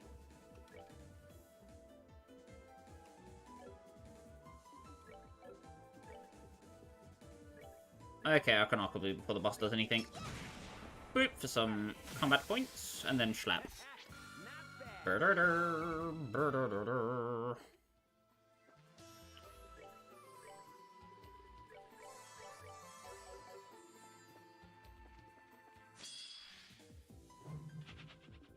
Grimoire will flee, and the Bone Warrior will do Bone Warrior things.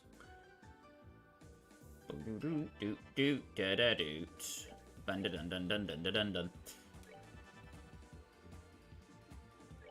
gonna move Tita out the way.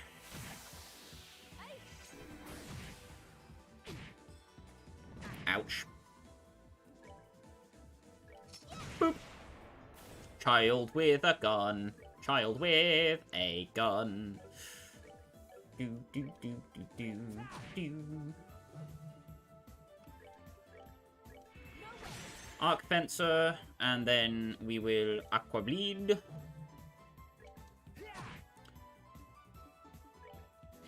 Bop. Boop. Dead. Yippee! Smelling salts and a fresh herb.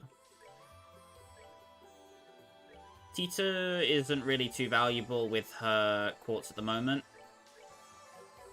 So don't fret about her being under-equipped or over-equipped at the minute.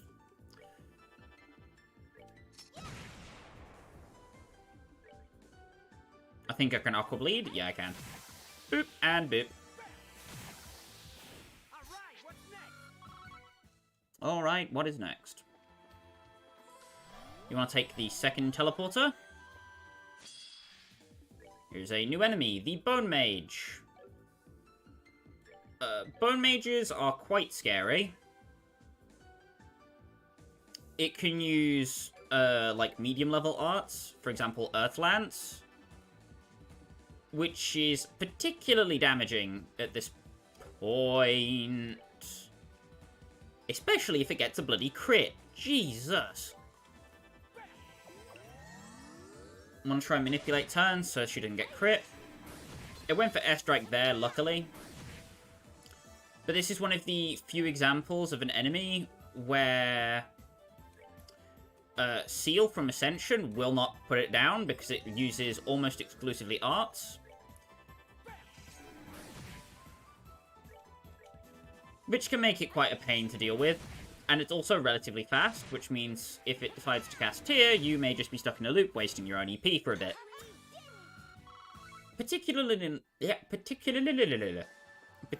annoying for right now. But not for much longer. Anyway, there is a Glam Choker. Face greeted customers with an aged brick that had long eroded to the point of holes. The cracked windows, taped for stability and adorned with cobwebs and insect droppings, were repugnant. If you do read these in order, they seem to make up a comprehensive story. I wouldn't know, because I've never done it. But there is the extra black bangle that I mentioned earlier, and there's the free Glam Choker. Bring to me the only girl in a band who takes to the skies. Only then shall the door open. Once you get that dialogue, you'll see that the sun door has then shown up on your section. Can't get to the Arseille from here, though. So let's make some use of our quick travel. Going to restore HP and EP.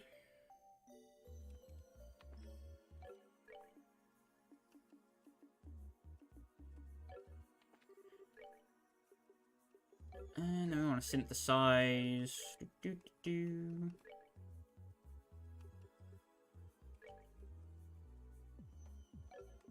Action 1 is a bit too much of an investment at the moment. As good as it is, you don't want to overuse your Time Sepith too early. The first boss is completely beatable without Action 1, but I assure you it is quite painful. So if you don't mind grinding, getting an Action 1 on everybody you can is good. The best way I can recommend doing that really quickly, if you do want to do that, is walking up. You have to be very careful with this encounter in particular. It can be annoying. But essentially, all you want to do is get past this guy, which isn't too difficult to do with your Ascensions. You should be able to do it without taking damage if all of your characters are at the back. And with the extra damage from your items, you are more than capable of dealing with these guys now. And you want to walk into the encounter with this guy. If you don't get the slime pot, you either run if you don't care about doing the fights for the quartz, or you can just kill it, because it's not really that hard to do, and then exit and re-enter. this guy has a high chance of having a slime pot with him. And if you do get the slime pot, then that's a free 70 time quartz, I think. In addition to the 99 dark matters. Let me see real quick. Go to items, books, monster guide, slime lump. Yep.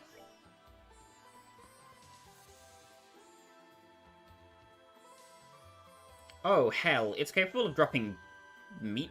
Oh, God. Yeah, that's... Yeah, you want to fight this thing. 70, 99, and 70. Goddamn. It shows up with the Sudorudos, but I do not know how likely that is to happen. Grimoires are also quite nice to fight, because they drop EP charges. Other than that, there's really not much you want to bother fighting. Bone Mages are a more reliable EP charge source, but again, they can be a bit of a pain to fight. But yeah, generally use the Monster Notebook. It's a lot more useful in this game than it is in first or second chapter. So if you've been writing it off as just a meh tool, I highly recommend making some more use of it here. Being said... how good am I on quartz? That's really not enough. Oh well. But what I can do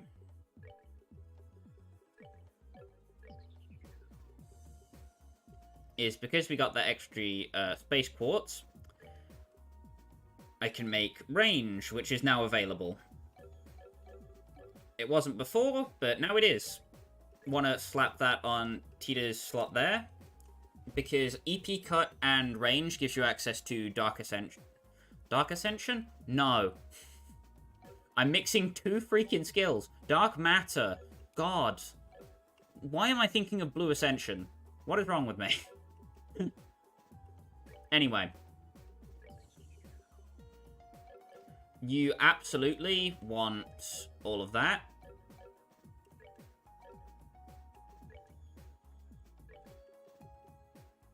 Means you can put Eagle Eye on Tita again if you really want to, but there's really not much reason to do that.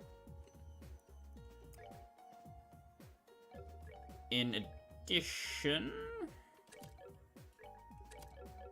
I should mention that if you put information on Kevin, doesn't really matter what slot it's in, but if you put information on Kevin, you get access to Chaos Brand, if you have it set up like this. Still perfectly fine to have Mind on Kevin as well, but I just think this is how you should set it up. Chaos Brand really isn't as useful as it has been in previous Trails games, just because it's been nerfed into the ground by the development hammer. But still, it can be quite handy. So don't discount it until you've tried it.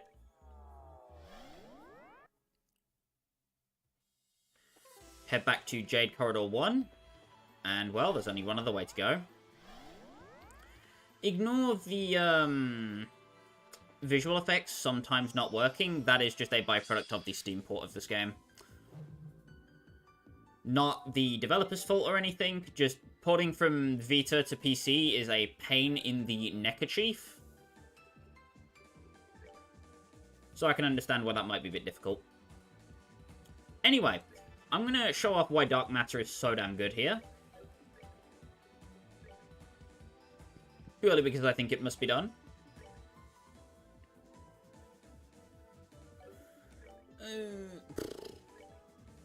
Tita can Ascension that Bone Warrior, it's fine. And then I'm going to slap it. The Dark Matter deals a lot of damage. Is it worth the EP cost this early? Absolutely not. except for some very specific cases in which it will be. Which I will soon get to, hopefully. Because that boss itself is going to take a very long time. Anyway, we've got some smelling salts, extra spicy fries, and a tear balm. Here we can see a further part of the story from earlier. You're going to want to hold on to your tear balms and your smelling salts. But you want to use the extra spicy fries, as there's nothing in this area that really inflicts freeze, and having the recipe is quite nice, which you can view in your recipe book. You can, of course, buy all of the things for this recipe at the tree in the Hermit's Garden, but again, not really much point.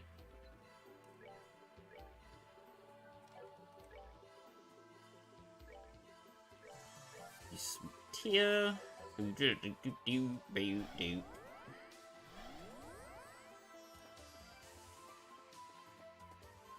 Walk all the way on down. And then we're here on the Arseille.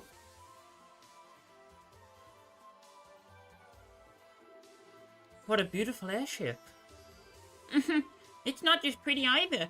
It's got really high specs too. Last I heard, its top speed was raised to 3,600 SPH. 3,600 SPH? That's even faster than a Merkaba. What's a Merkaba? Oh, it's a kind of airship the church uses. Anyway, never mind that now. Something's up here. It doesn't look like anyone's inside at all. Yeah, you're right. Noble engines don't seem to be on. We ought to be on guard inside. Hop aboard. With a little jump.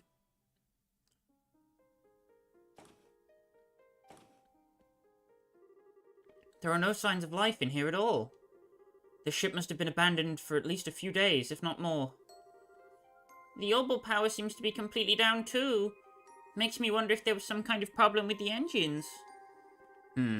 Well, we're not going to figure out anything standing here. Let's take a look around. There might be some kind of clue around that'll help us discover what happened.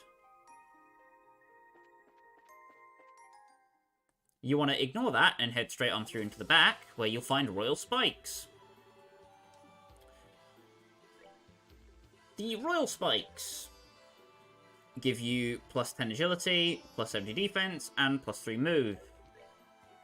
You want to give these to Reese, specifically. She's going to be getting the most use out of them.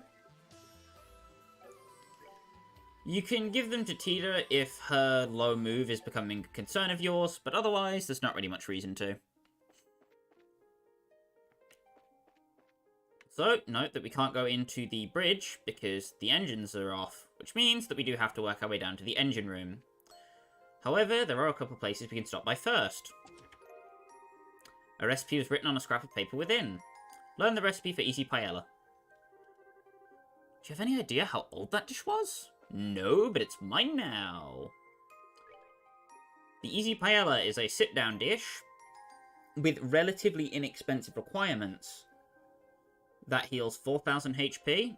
It's not a good item, but it's certainly better than buying... when you have a full party, 8 tear bombs. It's essentially just more cost-effective, and that's about it. If we head into where the ship will be dropped off, the door is closed tightly and locked. And there's a chest in this room containing 300 mirror. Do you know that Trails in the Sky games now have a nifty Skip S-Craft feature on PC? That's not even the original Japanese version. Isn't that Nido Torpedo? No, it's not. So if you skip S-Crafts in Sky First Chapter, the damage is tied to the animation, so things like Sever will deal no damage, and you will waste all your craft points. Boo-hoo. That has screwed me out of a Luwei attempt once. Anyway. Is this some kind of factory? Yep. It's the area where the maintenance crew does all of their work, but... There sure isn't anybody here right now. This is bizarre. Just where did everyone go? So, this isn't really obvious, but if you inspect this sign, on the other side of this door is the airship's engine room, right? That's right. The 8 state-of-the-art XG02 engines that serve as its main engines are stored in here. I'm going to go take a look at them. It's no good. I couldn't get any of them to turn on at all. I'm not even sure why they won't work either. I see. Well, we already know that this place more or less has its own laws. It wouldn't be unusual if one of those caused machinery of all kinds to become non-functional. I wish I could help out more. Still, I was able to at least secure a backup portable power line. So that computer over there should be good to go. Really? That's plenty of help, Tita. Let's check it out and see what it can let us do. So yeah, if you don't know to investigate that sign specifically, then yeah, you're crap out of luck, Chief. Have fun wandering around here for the next few minutes.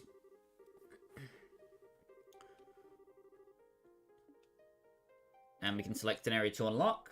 The only mandatory area you need to unlock is the bridge, but you should unlock everything else as well. Which does unfortunately mean sitting through the menus twice, so I'm going to take a quick sip of my drink while I'm doing this.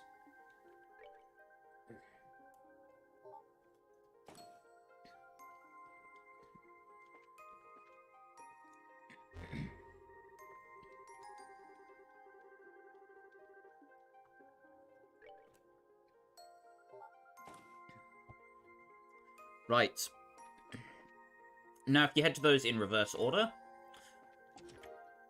you get a reviving balm from the medical room, which is where you'd heal while you're on the Libra in SC.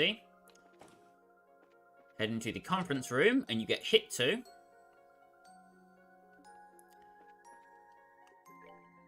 Now, hit 2 is a particularly good quartz because it has 3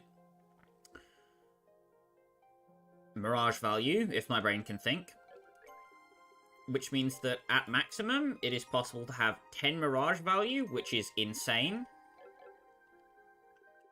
This alone fulfills the mirage requirements for everything up to Zodiac, which is nuts. And we'll be getting access to Scent very soon, which means that alone, Scent and Hit 2,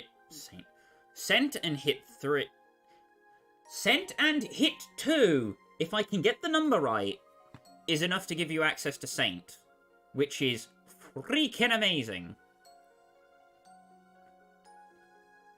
Additionally, you can start working on things like Phantom Pain, which will make some boss fights a lot easier to deal with. Silent Cross. If you already have information, this is a very good pickup.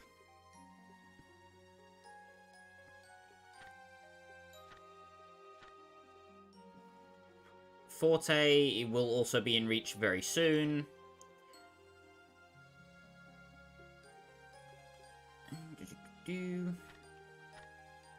Basically, Hit 2 lets you do a bunch of stuff for way cheaper than you otherwise would be able to, which is very handy. If we can check Quartz 6?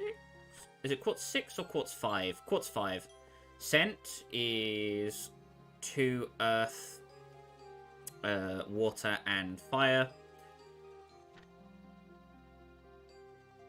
Which fills in your Saint requirements. Which is handy dandy. And, yeah, basically, it's cool stuff. So while it seems useless on paper, in the early game, when you have very limited access to Quartz, it's very useful. Except for now, you kind of want to prioritize being able to dodge damage. So, But if we do head all the way up into the bridge, there's a lovely view outside. How amazing! Oh, and there's a ceiling stone, too.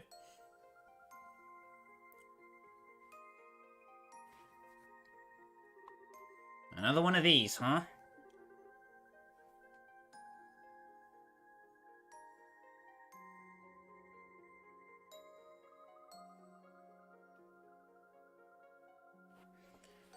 Wow, it's so pretty.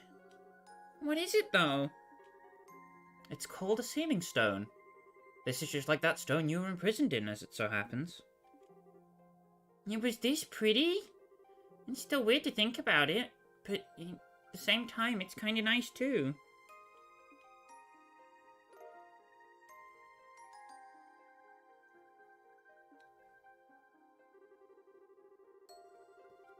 If that idea we had about not being able to proceed without freeing whoever's in these is true, there's only one thing to do.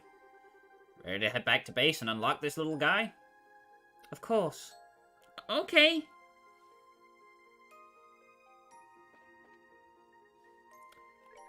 No need to dawdle about on the outside of the ship. You can just head straight back to the Hermit's Garden with the cube.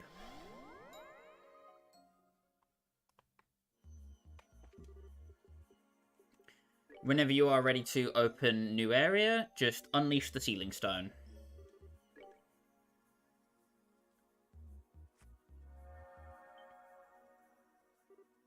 Ooh. Is this the part where someone comes out of it? Given past precedent, most likely so. Whether it's someone completely different, or a second Tita remains to be seen. A second me? If you've jinxed us and we really do get a second Tita, I hope you're ready to be your new mom. Naturally, I'll love her like my own.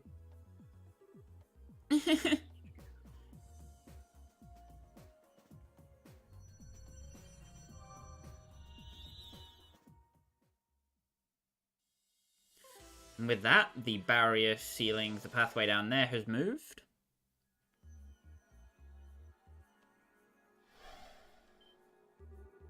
A military uniform? Wait, isn't that... I knew it. Stone being inside the Arseille did make me wonder if it'd be someone related to it. And I was right on the mark. What happened? Echo, report! What? How the... You're probably feeling kind of confused right now, but it's good to see you again, Julia. Father? Tita? Before greeting all of you, I would simply like to ask. Is this a dream, or illusion, or reality? I see. To be honest, all of this is a little hard to swallow, but it's clear I have no choice but to do so. Thanks for being quick on the uptake. Do you happen to remember what happened to you before you found yourself here? Were you also surrounded by a white light last night? It feels closer to mere moments ago rather than last night, but I'd assume so. I was on my way back to Leyston Fortress after finishing an airborne training exercise when it happened. I was sitting in my usual chair on the bridge when the white light you speak of appeared, and then, well, I have no memories between that and finding myself here. That about matches up with us, then. All of us were drawn in here in roughly the same circumstances at roughly the same time. Might you have any idea what happened to the rest of the ship's crew? I'm afraid not. I would be somewhat relieved if I were the only one drawn into this, but I have my doubts. Seeing as the Arseille itself is here, could the rest of the crew have ended up here too? Or is it possible it was just you? We really don't have enough to go on to be sure either way at this point. All we know is that there was no one else on the Arseille when we found it. The only sealing stone there was the one inside with Julia inside of too. Father Graham, the two of you have started to investigate this peculiar place, have you not? That's right. We haven't been doing it for very long, so we haven't made much progress yet. Then please, allow me to assist you. I'm concerned about the safety of my subordinates, and I want to know why the Arseille has become non-functional. I think cooperating with the three of you will be the fastest way for me to answer both of those questions. I'd love that! Believe me, you won't see us complaining. We'd have to be nuts to turn down the help of the Royal Army's finest up-and-coming swordsman. I fear you are overestimating my swordsmanship, but I appreciate you allowing me to accompany you all the same. Well, in that case, we should get started as soon as possible. It's my pleasure to fight alongside all of you. Likewise. We're happy to have you. So, Julia Schwartz. Comes with EP cut 1, action 1, hit 1, range 1, move 1, attack 1, shield 1. Absolutely nuts out of the gate. Can go ahead and equip her with a hit 2 if you want. Doesn't really matter too much. Either way, she comes with the capabilities to cast some fairly strong arts, such as Dark Matter. Specifically Dark Matter. And we can restore our CP to maximum.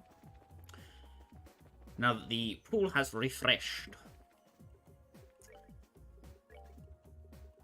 Want to put her on the bottom side next to where Reese is.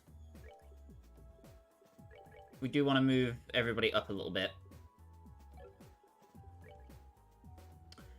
She comes with 3 crafts, one of which is particularly very important. She has Lanzenritter, Mirageberg, and Attack Orders. Attack Orders is the one that we'll be making particular note of. For now, I'm going to equip her with the Black Bangle and the Glam Choker. Now, if you feel concerned with your setup, like I do at the minute, and you don't feel like grinding, or you don't mind grinding, rather, you want to pick up your action 1s.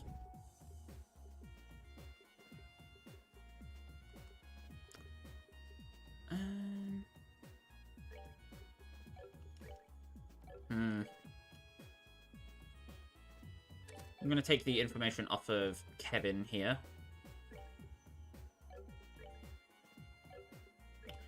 And give it over to Julia.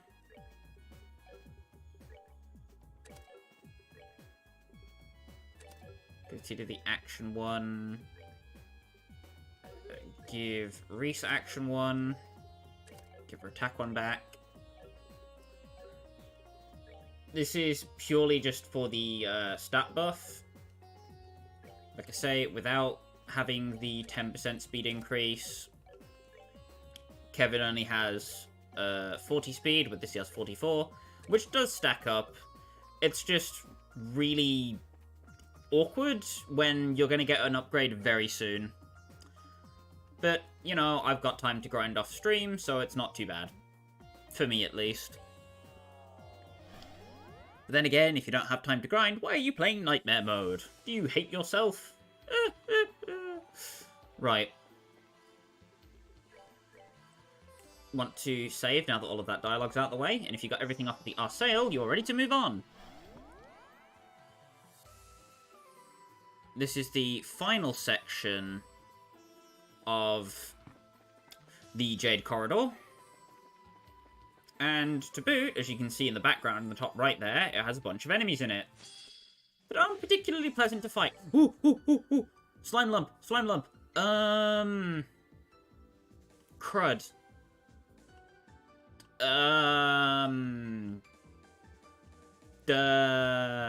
Shoot.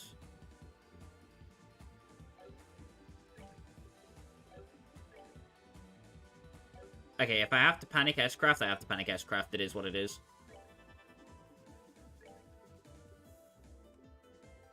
So, Mirageberg casts a Shield of Illusion and Shadow, negates 1 attack. It's basically Earthguard in craft form, which is immensely helpful, as you think it would be. Lanzenritter is a thing that will impede, and Attack Orders is a full map wide, plus 20 strength, plus 10 speed. It's like morale on crack. Which might be me bigging it up a bit too much, but it is still significantly bonkers compared to anything else you could be doing at the moment. Also, yeah, I'm gonna have to... Yeah, I'm gonna have to S-break it with someone. Damn.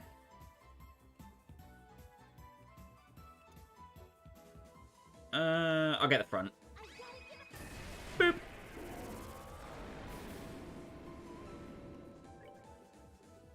Ammo Ascension. Boop. Boop. Boop. Easy peasy.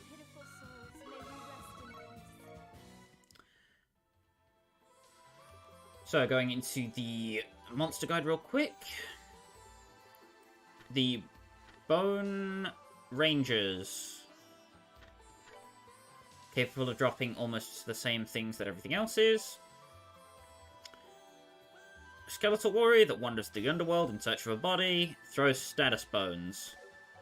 So, it can inflict you with nasty statuses like sleep, faint, all the not fun things that you don't want to get hit by, really. Think I'm just gonna end this fight early.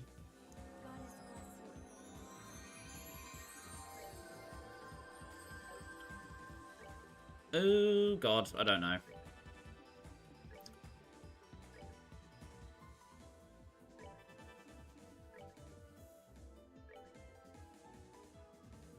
Okay, Tidus is gonna instant kill, so I'm gonna do it there.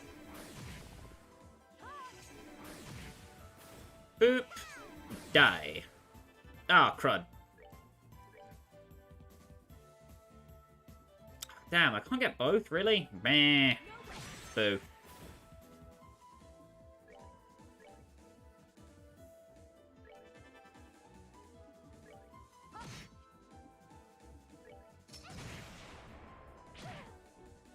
Boop. And it's dead. Yippee! But, like I was trying to mention earlier, you get boatloads of XP for stuff, so it's not too difficult, I guess.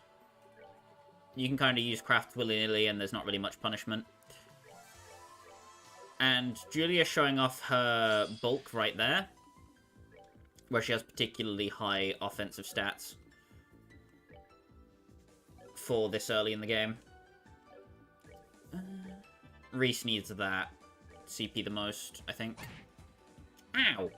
Jerk! Bang! Blammo. Goddess, my thanks to thee.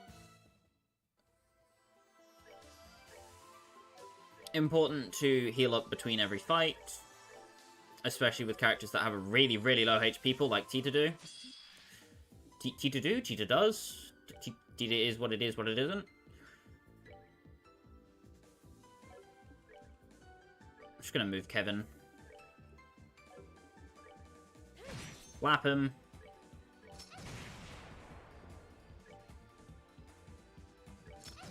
Crit could be dangerous, but I don't think it is. Yeah.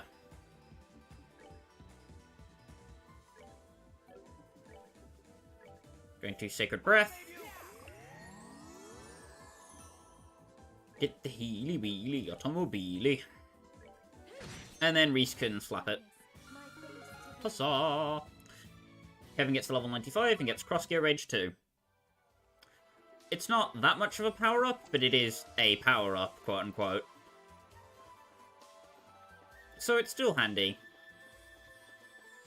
Handy to have. It's another fight with the Bone Rangers.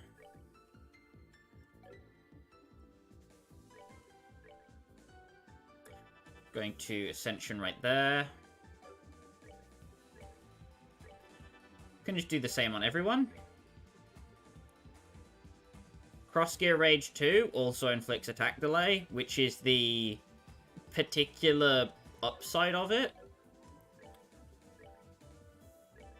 If you know anything about Cold Steel, just seeing delay on a skill should make you a very happy person. I'll say that much. It's not as abusable as Joshua's Evil Eye and stuff like that, because it is only single target. But as far as attacks go, you could certainly get a lot worse. I'll show it off here.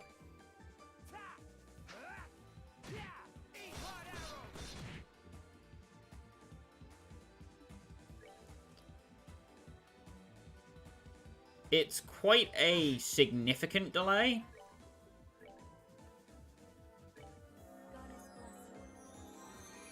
Nothing that's gonna make you leave your wife and skip town, but still useful.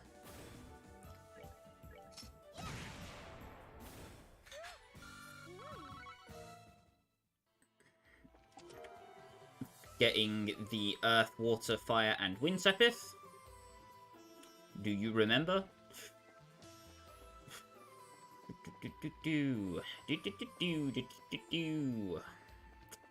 Move on to the next section. And now we're making our way into the lower area. Want to be careful of this Sudowoodo. Sandstorm.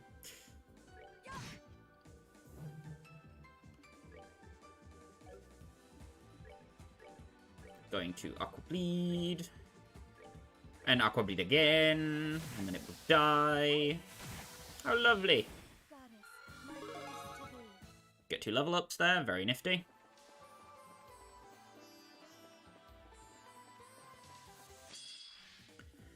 Walk into the Bone Mage here. Bone Warrior.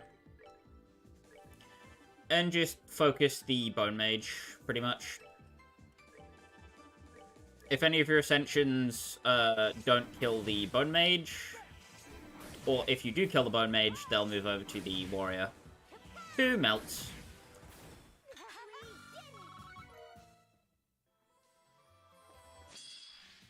Also, these guys... not much of a threat.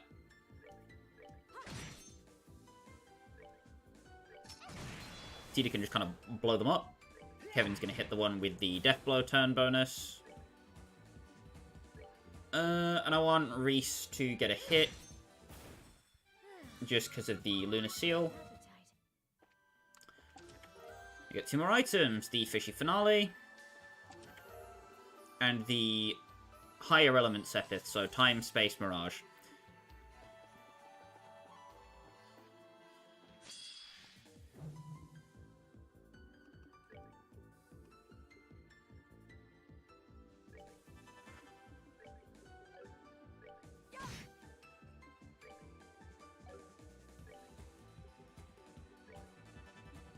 Set up an Aqua Bleed, move Cheetah out of the way.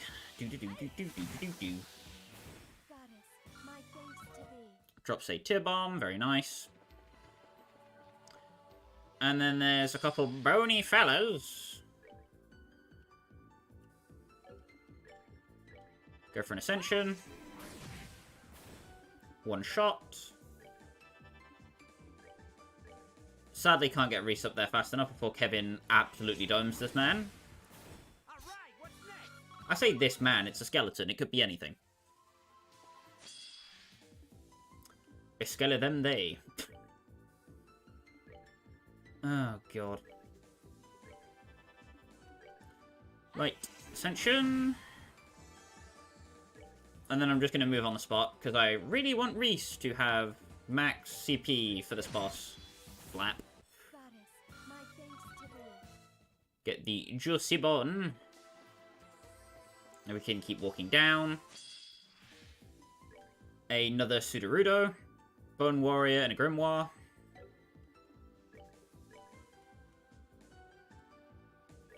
We get the Sudowoodo. And the Bone Warrior. There's a bony boy, see? Yeah. Poke.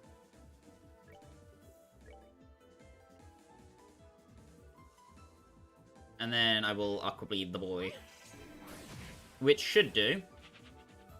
Oh, thank God. He just left. Instead of vanishing someone. I would have cried a little bit. I would be sad. There's another Bone Wizard. Mage. Mage. Bon Mage.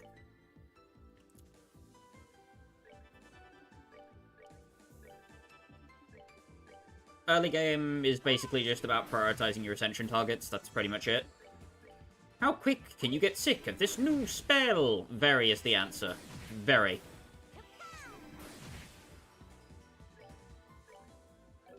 Yeah, and then it'll just die. Kevin can't hit it because of guard.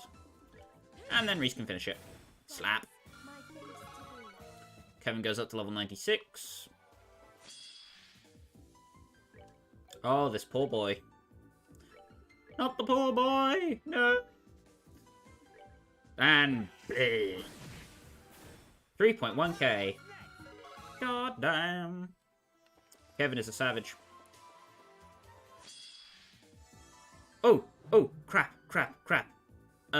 Ares part is another rare enemy that can be accompanied by the Pseudorudos. The Ares part will give you the Sepith that the jelly doesn't. So it gives you earth, water, fire, and wind.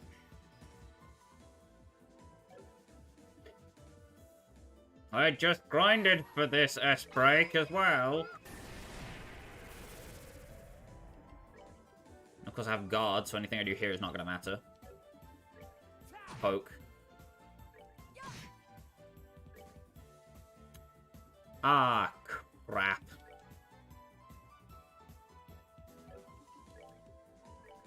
Please don't leave. No! Jackface.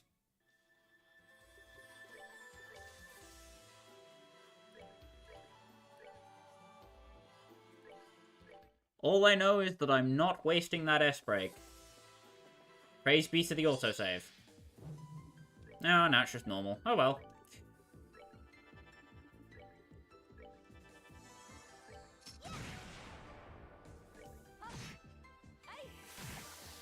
Dead.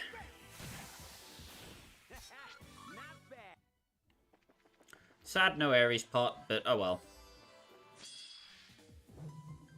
Could be a chance that we get one here, but I doubt it.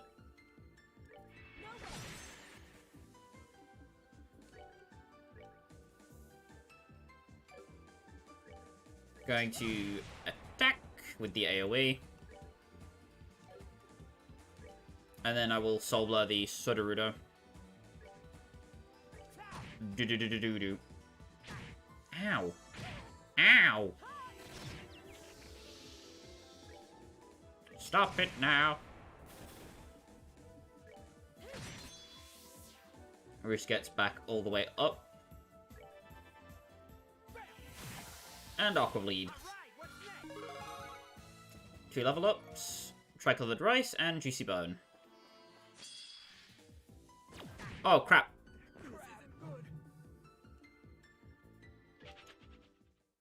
Thank Adios for autosaves, baby.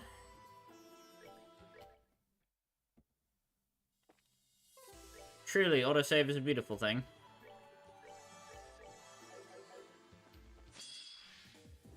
I was like, Kevin has more health than that. Nope. No, he does not.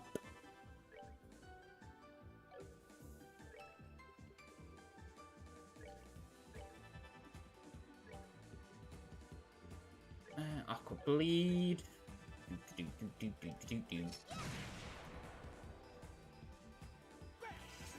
Ascension on that. Takes care of it. Aqua Bleed and Soul Blur takes care of that. And Death.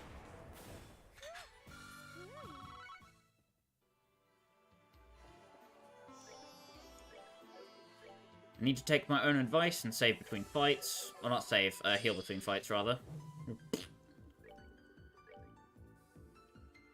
Brain, no work.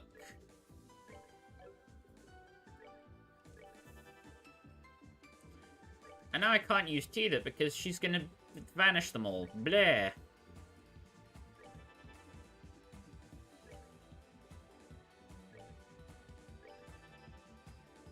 Guess I'll just have to poke the Grimoire instead. Meep meep. Ow. Although Soul Blur's animation is still sick this many games later, so, you know. You gotta love it. Gotta love it. Gonna heal Julia. And I can Mortal Punishment.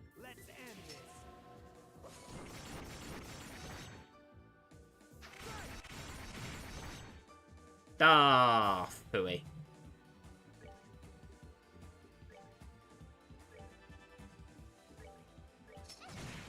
Boop.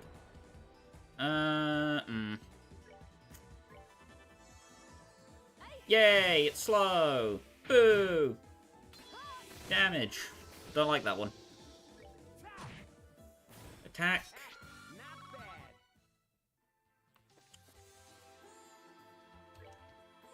And then you want to make sure you heal up. Then head down on this weight. Lever? Elevator? I don't know.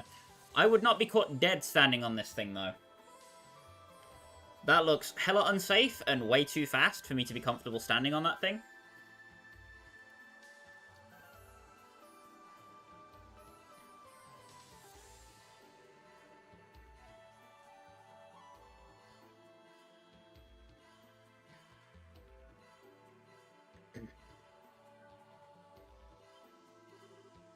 This isn't good.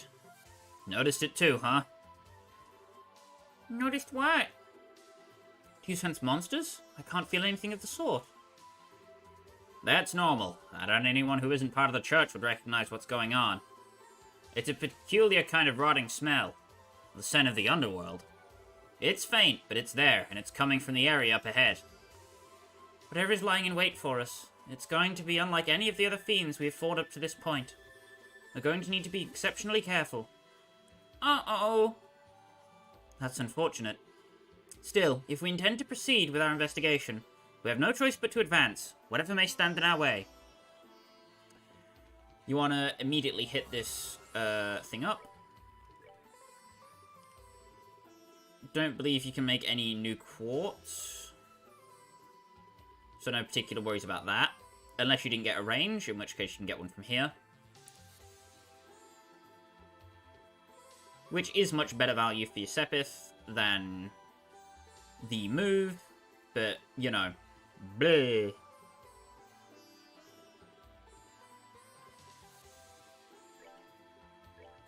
Screw it, I'm gonna get an EP cut to range as well.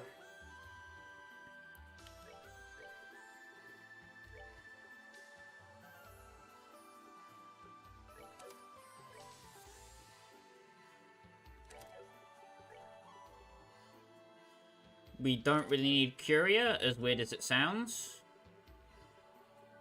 We basically just want as much damage as possible.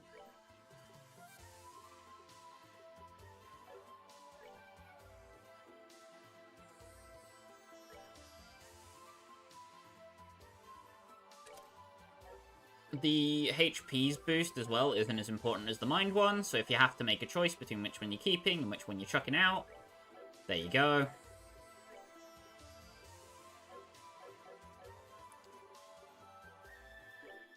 If you're at full CP, you can restore HP and EP. If not, you can head all the way back up top.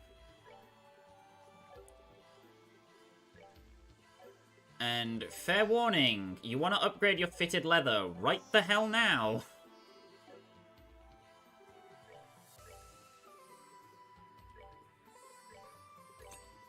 Get 2 enhanced denim.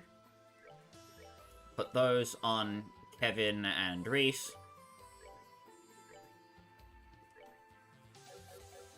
For a reason that will be very apparent very soon. Then you want to go and save at the end of the Jade corridor. And when you are ready, walk up the stairs to meet with your maker. Want to make sure you have black bangles on over anything else. Here it comes. Right on cue. Meet the namesake of this stream, Bennu, the most pain-in-the-ass boss you will ever fight as a first boss in a video game. I'm serious. I've never seen anything like that before. What in Adios' name is that? One of the 77 devils that appear in the Testaments, the spiritual coffin that guides the souls of the dead and serves as Hades' ferryman. Bennu, the casket of sorrow. Who would have thought the day would come when I'd end up coming face to face with a genuine devil? Bring it on! Let me show you what a servant of the goddess can do.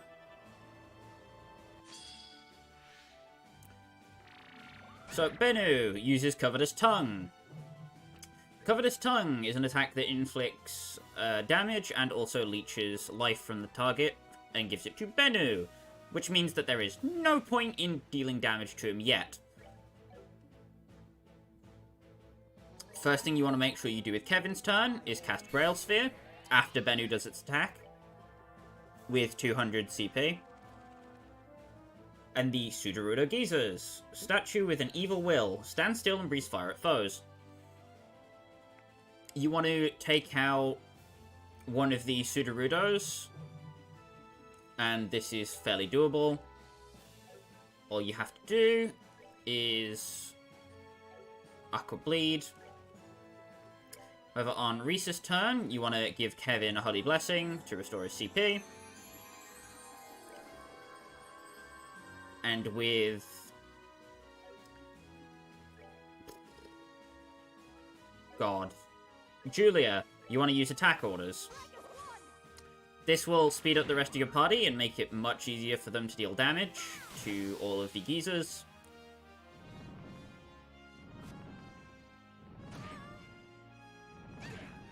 Yeah, that. If that happens, you just feed yourself to Bennu and give up. Because you've already lost. No, I'm not kidding. Just commit die.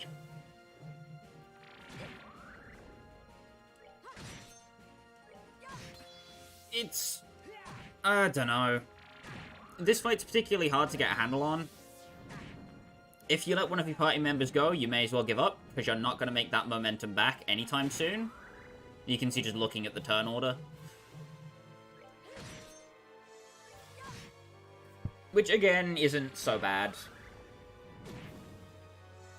It's just annoying that you have to basically reset.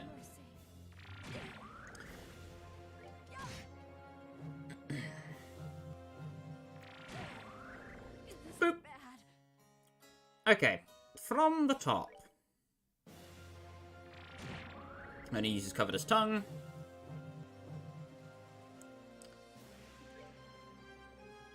Then all of the things will start to fire.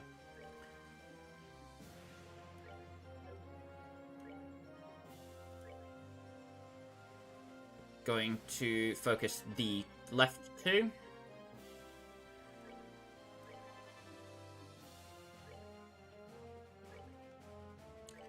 Aqua Bleed.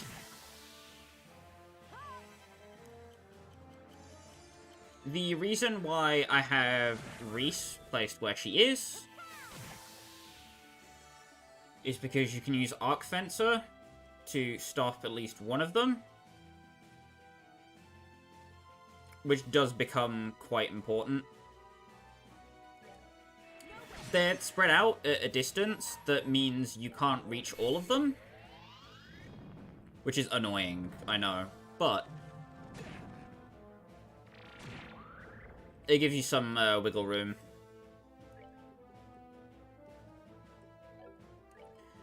Then once Julia's sped up, you can attack orders.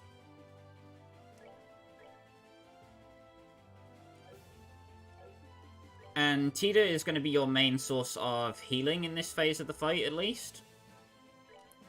Just whenever you have downtime, you want to pop a Vital Cannon. Keep everybody patched up. There's really not much point in doing anything else, as the damage is going to stack up so quickly that it just kind of becomes wasted effort. It unfortunately means that Reese really isn't going to get to do much at the start of this fight, but she doesn't really have to. Just want to keep Kevin fully healed, because if he goes down, things become nearly impossible.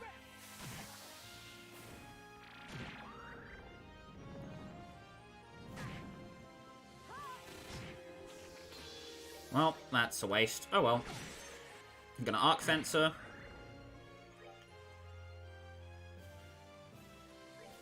And then we want to start focusing on the other enemy that's going to be a big problem, which is this bottom one here, because it can hit everybody fairly easily.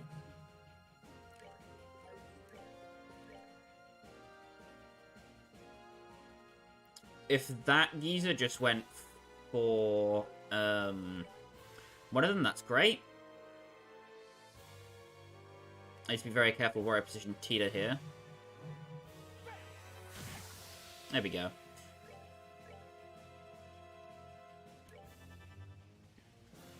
Bennu just moves, that's great. Now, Reese can tank a hit from the Geyser without dying, which is what we want. So we can focus our attacks on this one. And then Tita can Vital Cannon, just patch everybody up. Especially Kevin, but... everybody healed.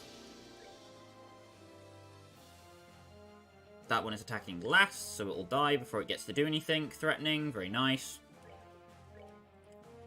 And then we want to Aqua Bleed the back one. Reese kills the left one. Very good. Bennu shouldn't be able to kill anyone here. Very nice.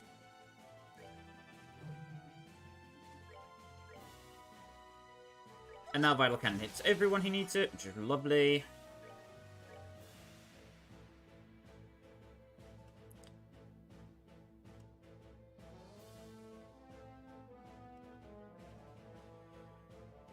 I suppose I should go over the Bennu information, because it does change between phases.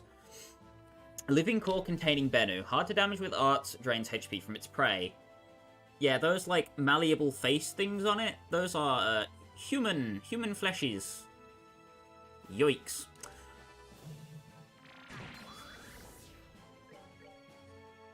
Anyway, Tita's not going to die, so it's all good. Wasted a bit of my EP there. Oops.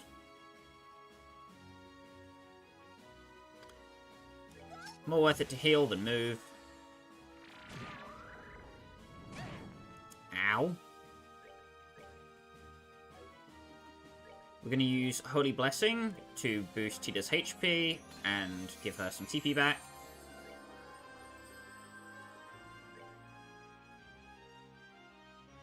And then we can take out the other Geyser before next turn. While you technically don't have to take out the Geysers at all, it's highly recommended that you do. Grail Sphere.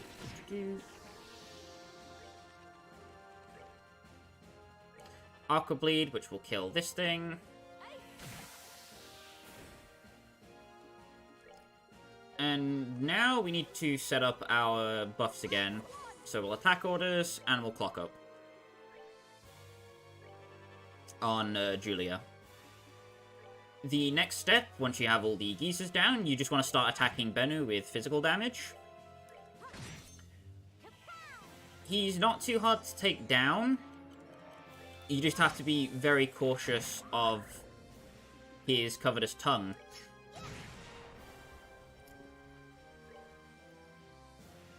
At the worst, if you don't have Grail Sphere, the problem becomes he hits you with Covetous Tongue, and then you are unable to deal more damage than he can heal, at which point he will just win the War of Attrition and kill you. So you do have to get kind of lucky with who he decides to target.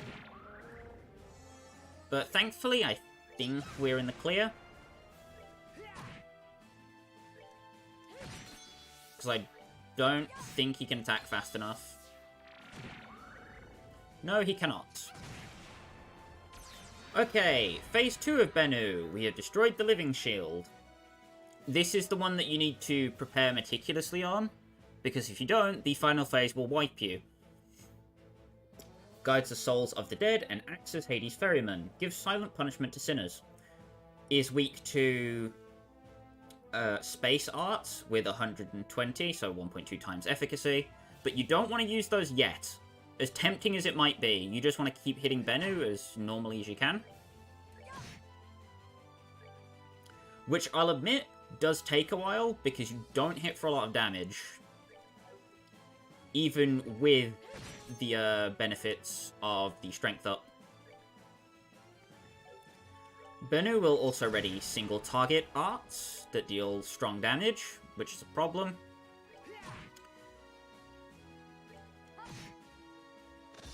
Like Earth Lance, there we are. You want to deal a lot of damage to Bennu, but make sure that Kevin gets access to a 200% Grail Sphere before you do anything.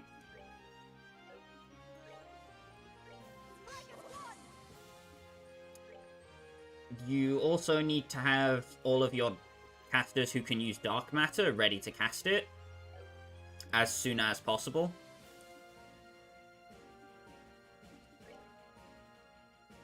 So, for example, I'm going to hit Bennu down into this range now.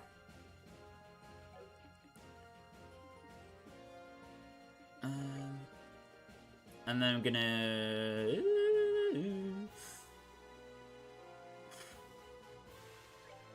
I'm going to refresh the clock up on Julia, because I know hers is going to run out.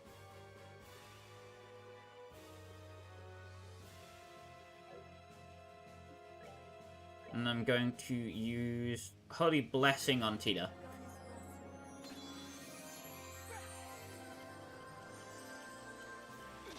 Earth Lance goes through, hits for a lot of damage, not too bad.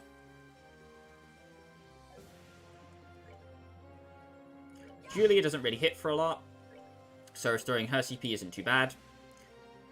I'm going to use Tita's turn to heal Reese.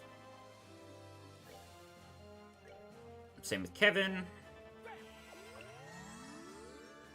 It's good that she's taking most of the damage, that's what we want. Because that lets her build up CP easier, which in turn lets us cast Holy Blessing more often. Yada yada yada yada yada, you get the gist. Julia's back up to 200, perfect.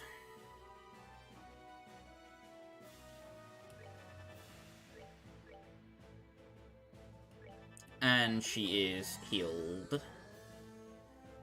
That's exactly what you want. You want Bennu to move away from you, which gives you enough time to heal.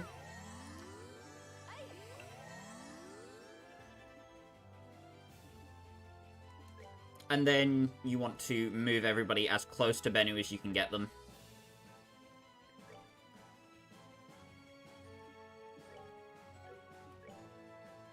Julia's got perfect opportunity to cast Dark Matter here.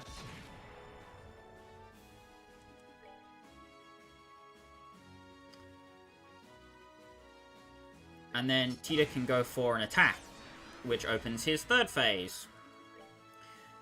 Bennu Nucleus. Bennu's true form releases powerful miasma which rots away surroundings.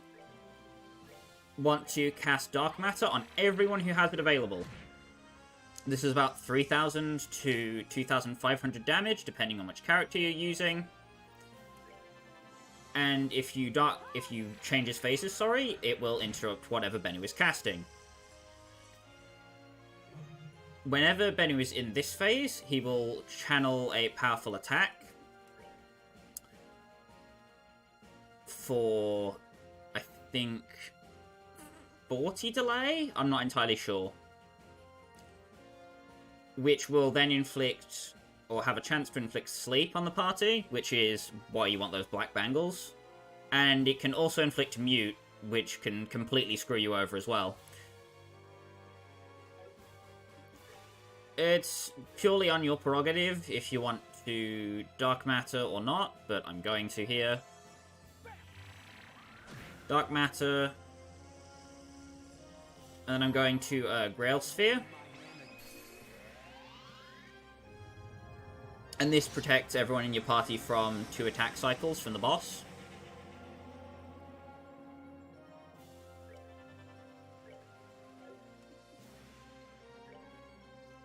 If you are out of Dark Matters, don't worry about it, it's fine. Just keep stabbing Bennu with everything you've got.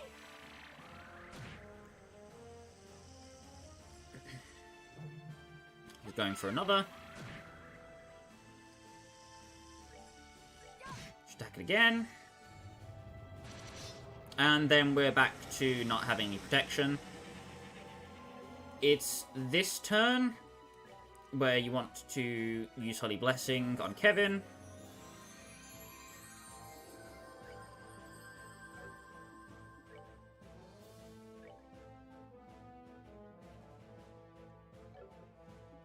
And you attack with Tita. There we go. Kevin uses Dark Matter, big damage. Then on Julia's turn, you attack orders.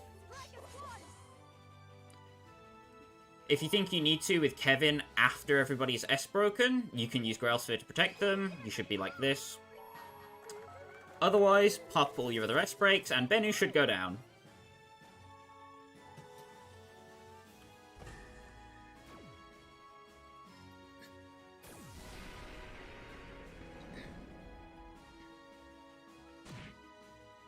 Yep, this'll be it.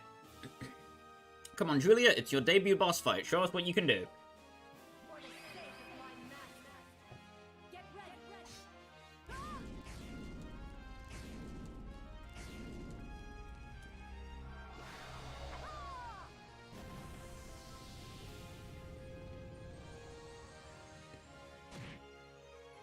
It's enough.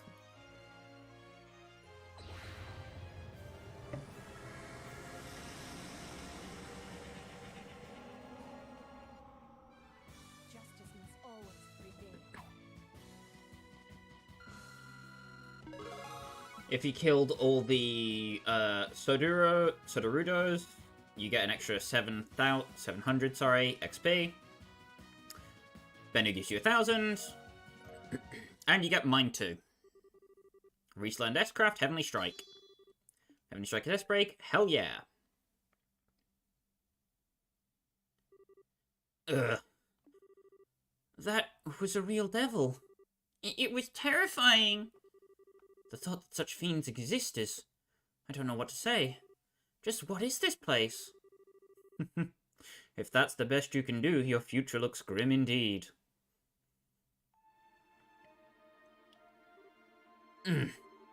It's that man. Is he the one you said you saw when you were first sent here? Who are you? Speak your name! I believe common decency dictates that one states their own name before asking for another's, does it not?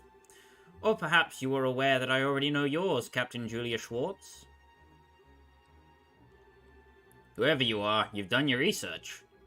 What do you want with us? Was that devil we just fought your doing? Is all of this your doing? Calm yourself, Kevin Graham. Your suffering is only just beginning. It's far too early for you to be losing yourself to despair. What are you talking about?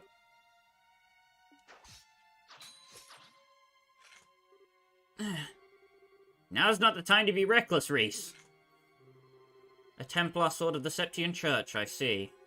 Your skills aren't bad, but they're still a far cry from your sister's. You know her? How? All will be revealed in time. The banquet of despair in this fair land of phantasma is only just starting. My lord wishes to see you suffer, to writhe with agony, to cry out fruitlessly for your suffering to end. Do deliver now, won't you? Wait! You intend to flee from us? I shall tell you one thing before I depart. My name is Schwartzritter. I am a guardian of Phantasma and loyal servant of its great lord. And with that, I bid you farewell. Bah. He disappeared. I might not have learned much about him through that encounter, but one thing seems plain as day. We have enemies in this place, and it's not just the fiends. Apparently. And what's more, it sounds like they're going to be hell to deal with.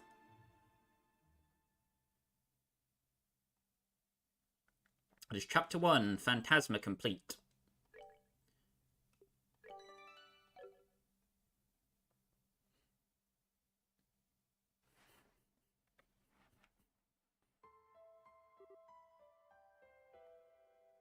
Hey, come over here for a minute. Honestly, how many times do I have to tell you not to run off without telling me, Reese? I had the fright of my life when I turned around after finishing my shopping to find you weren't there. Don't do that again, okay? I just smelled something nice from the stall over there. But hey, I found something weird. Weird? Oh, goodness. Do you think he's dead? Or maybe he indulged in excess gormandizing. I'm almost certain it's not the latter. I swear, what are they teaching children in school these days? Never mind. I suppose that should wait.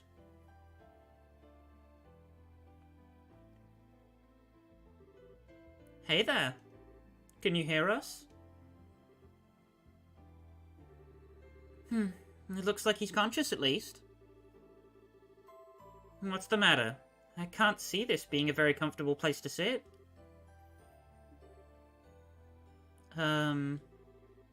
Maybe he's just hungry. When you're really hungry, sometimes you don't have the energy to talk. You might actually be right. There. And you'd know better than anyone. Well then, I think I've got just the thing.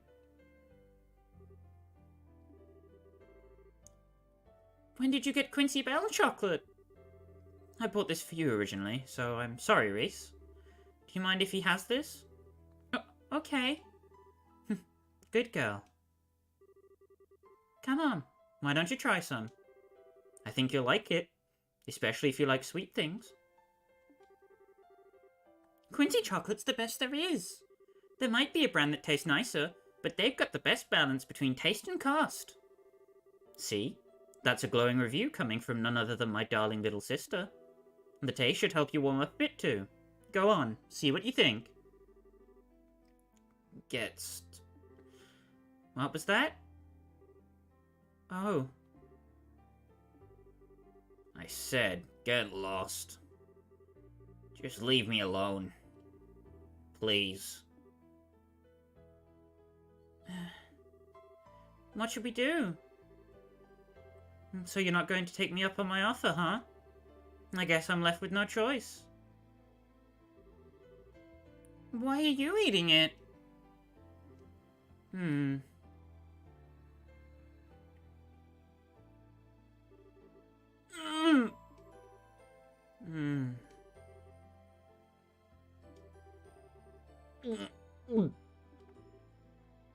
Whoa. That should be enough.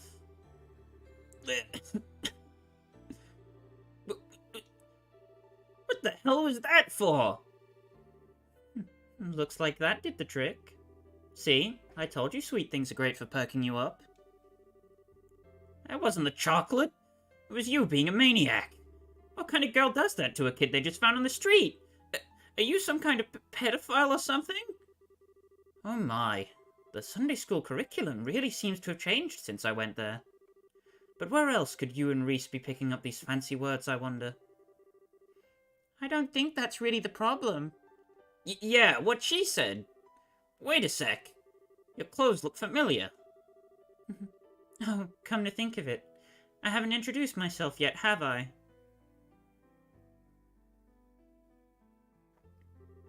My name's Rufina. Rufina Argent. And this is my little sister, Reese. How about you? What's your name?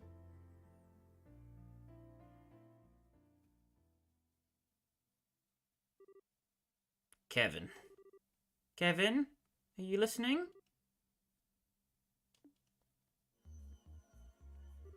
Oh. Sorry about that. Must have spaced out a bit. You're right. It's understandable, really. After all that's happened, it's no surprise you're feeling tired.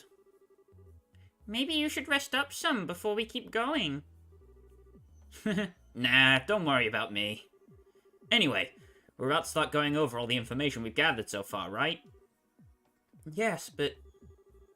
He may not be our ally, but our encounter with that Schwarzritter turned out to be quite illuminating. We finally have the name of this strange place we found ourselves in, for one. That's right. He called it Phantasma, right? Yep, interesting name it's got. Not sure where it came from, though. As far as I know, it's nothing from the church's scripts. I've never heard of it before either. Then there's the existence of his lord.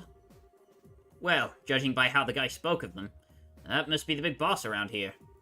They seem to know a whole lot about us, too. Incidentally, there was one thing that knight mentioned which made me curious. It mentioned you having a sister, Reese?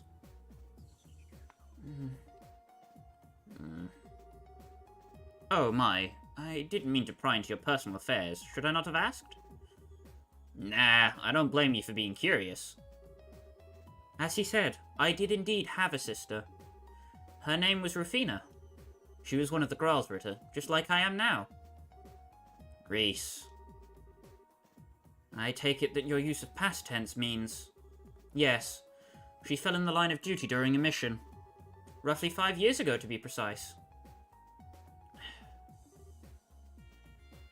I see.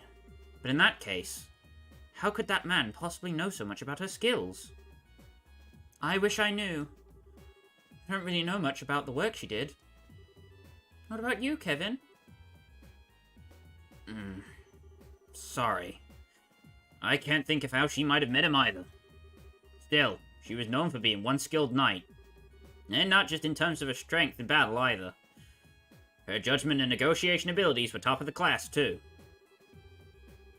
The details of her missions are as much a mystery to me as they are for Reese, but it's not a stretch to think she could have met him during one of them. I suppose. We've little more than conjecture to go off of. I suppose the matter will have to remain unsolved for now. My apologies. I should never have asked. All I did was bring up painful memories for the two of you. Don't sweat it. We still learned something out of this, and it's that our enemies are keeping a pretty close eye on what we do here. We're gonna need to be careful every step of the way. So it seems. Should we get back to whatever cautious trek then? We'll have to go back to where we met that guy and keep going from there, right? Yeah, I saw another warp at the top of the stairs. Thankfully, the cube can get us back there in no time flat once we're up for it. Which I think we should go and look at before we move on to the outro and leaving for today. If we head up the final staircase of the Jade Corridor.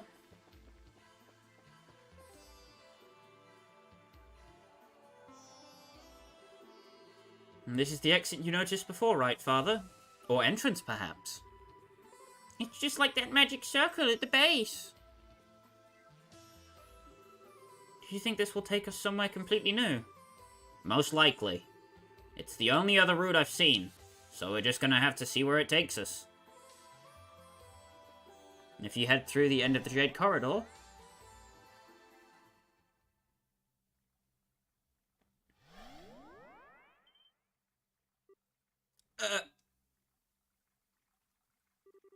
That's a statue of the White Falcon! Wait, isn't this... This is the southern block of Gransel. Thank goodness, we're finally out of there.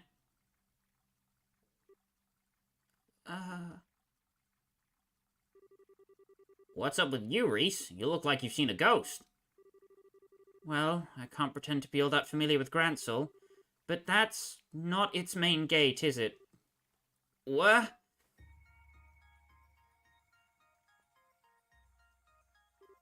Crap! What? No, it isn't.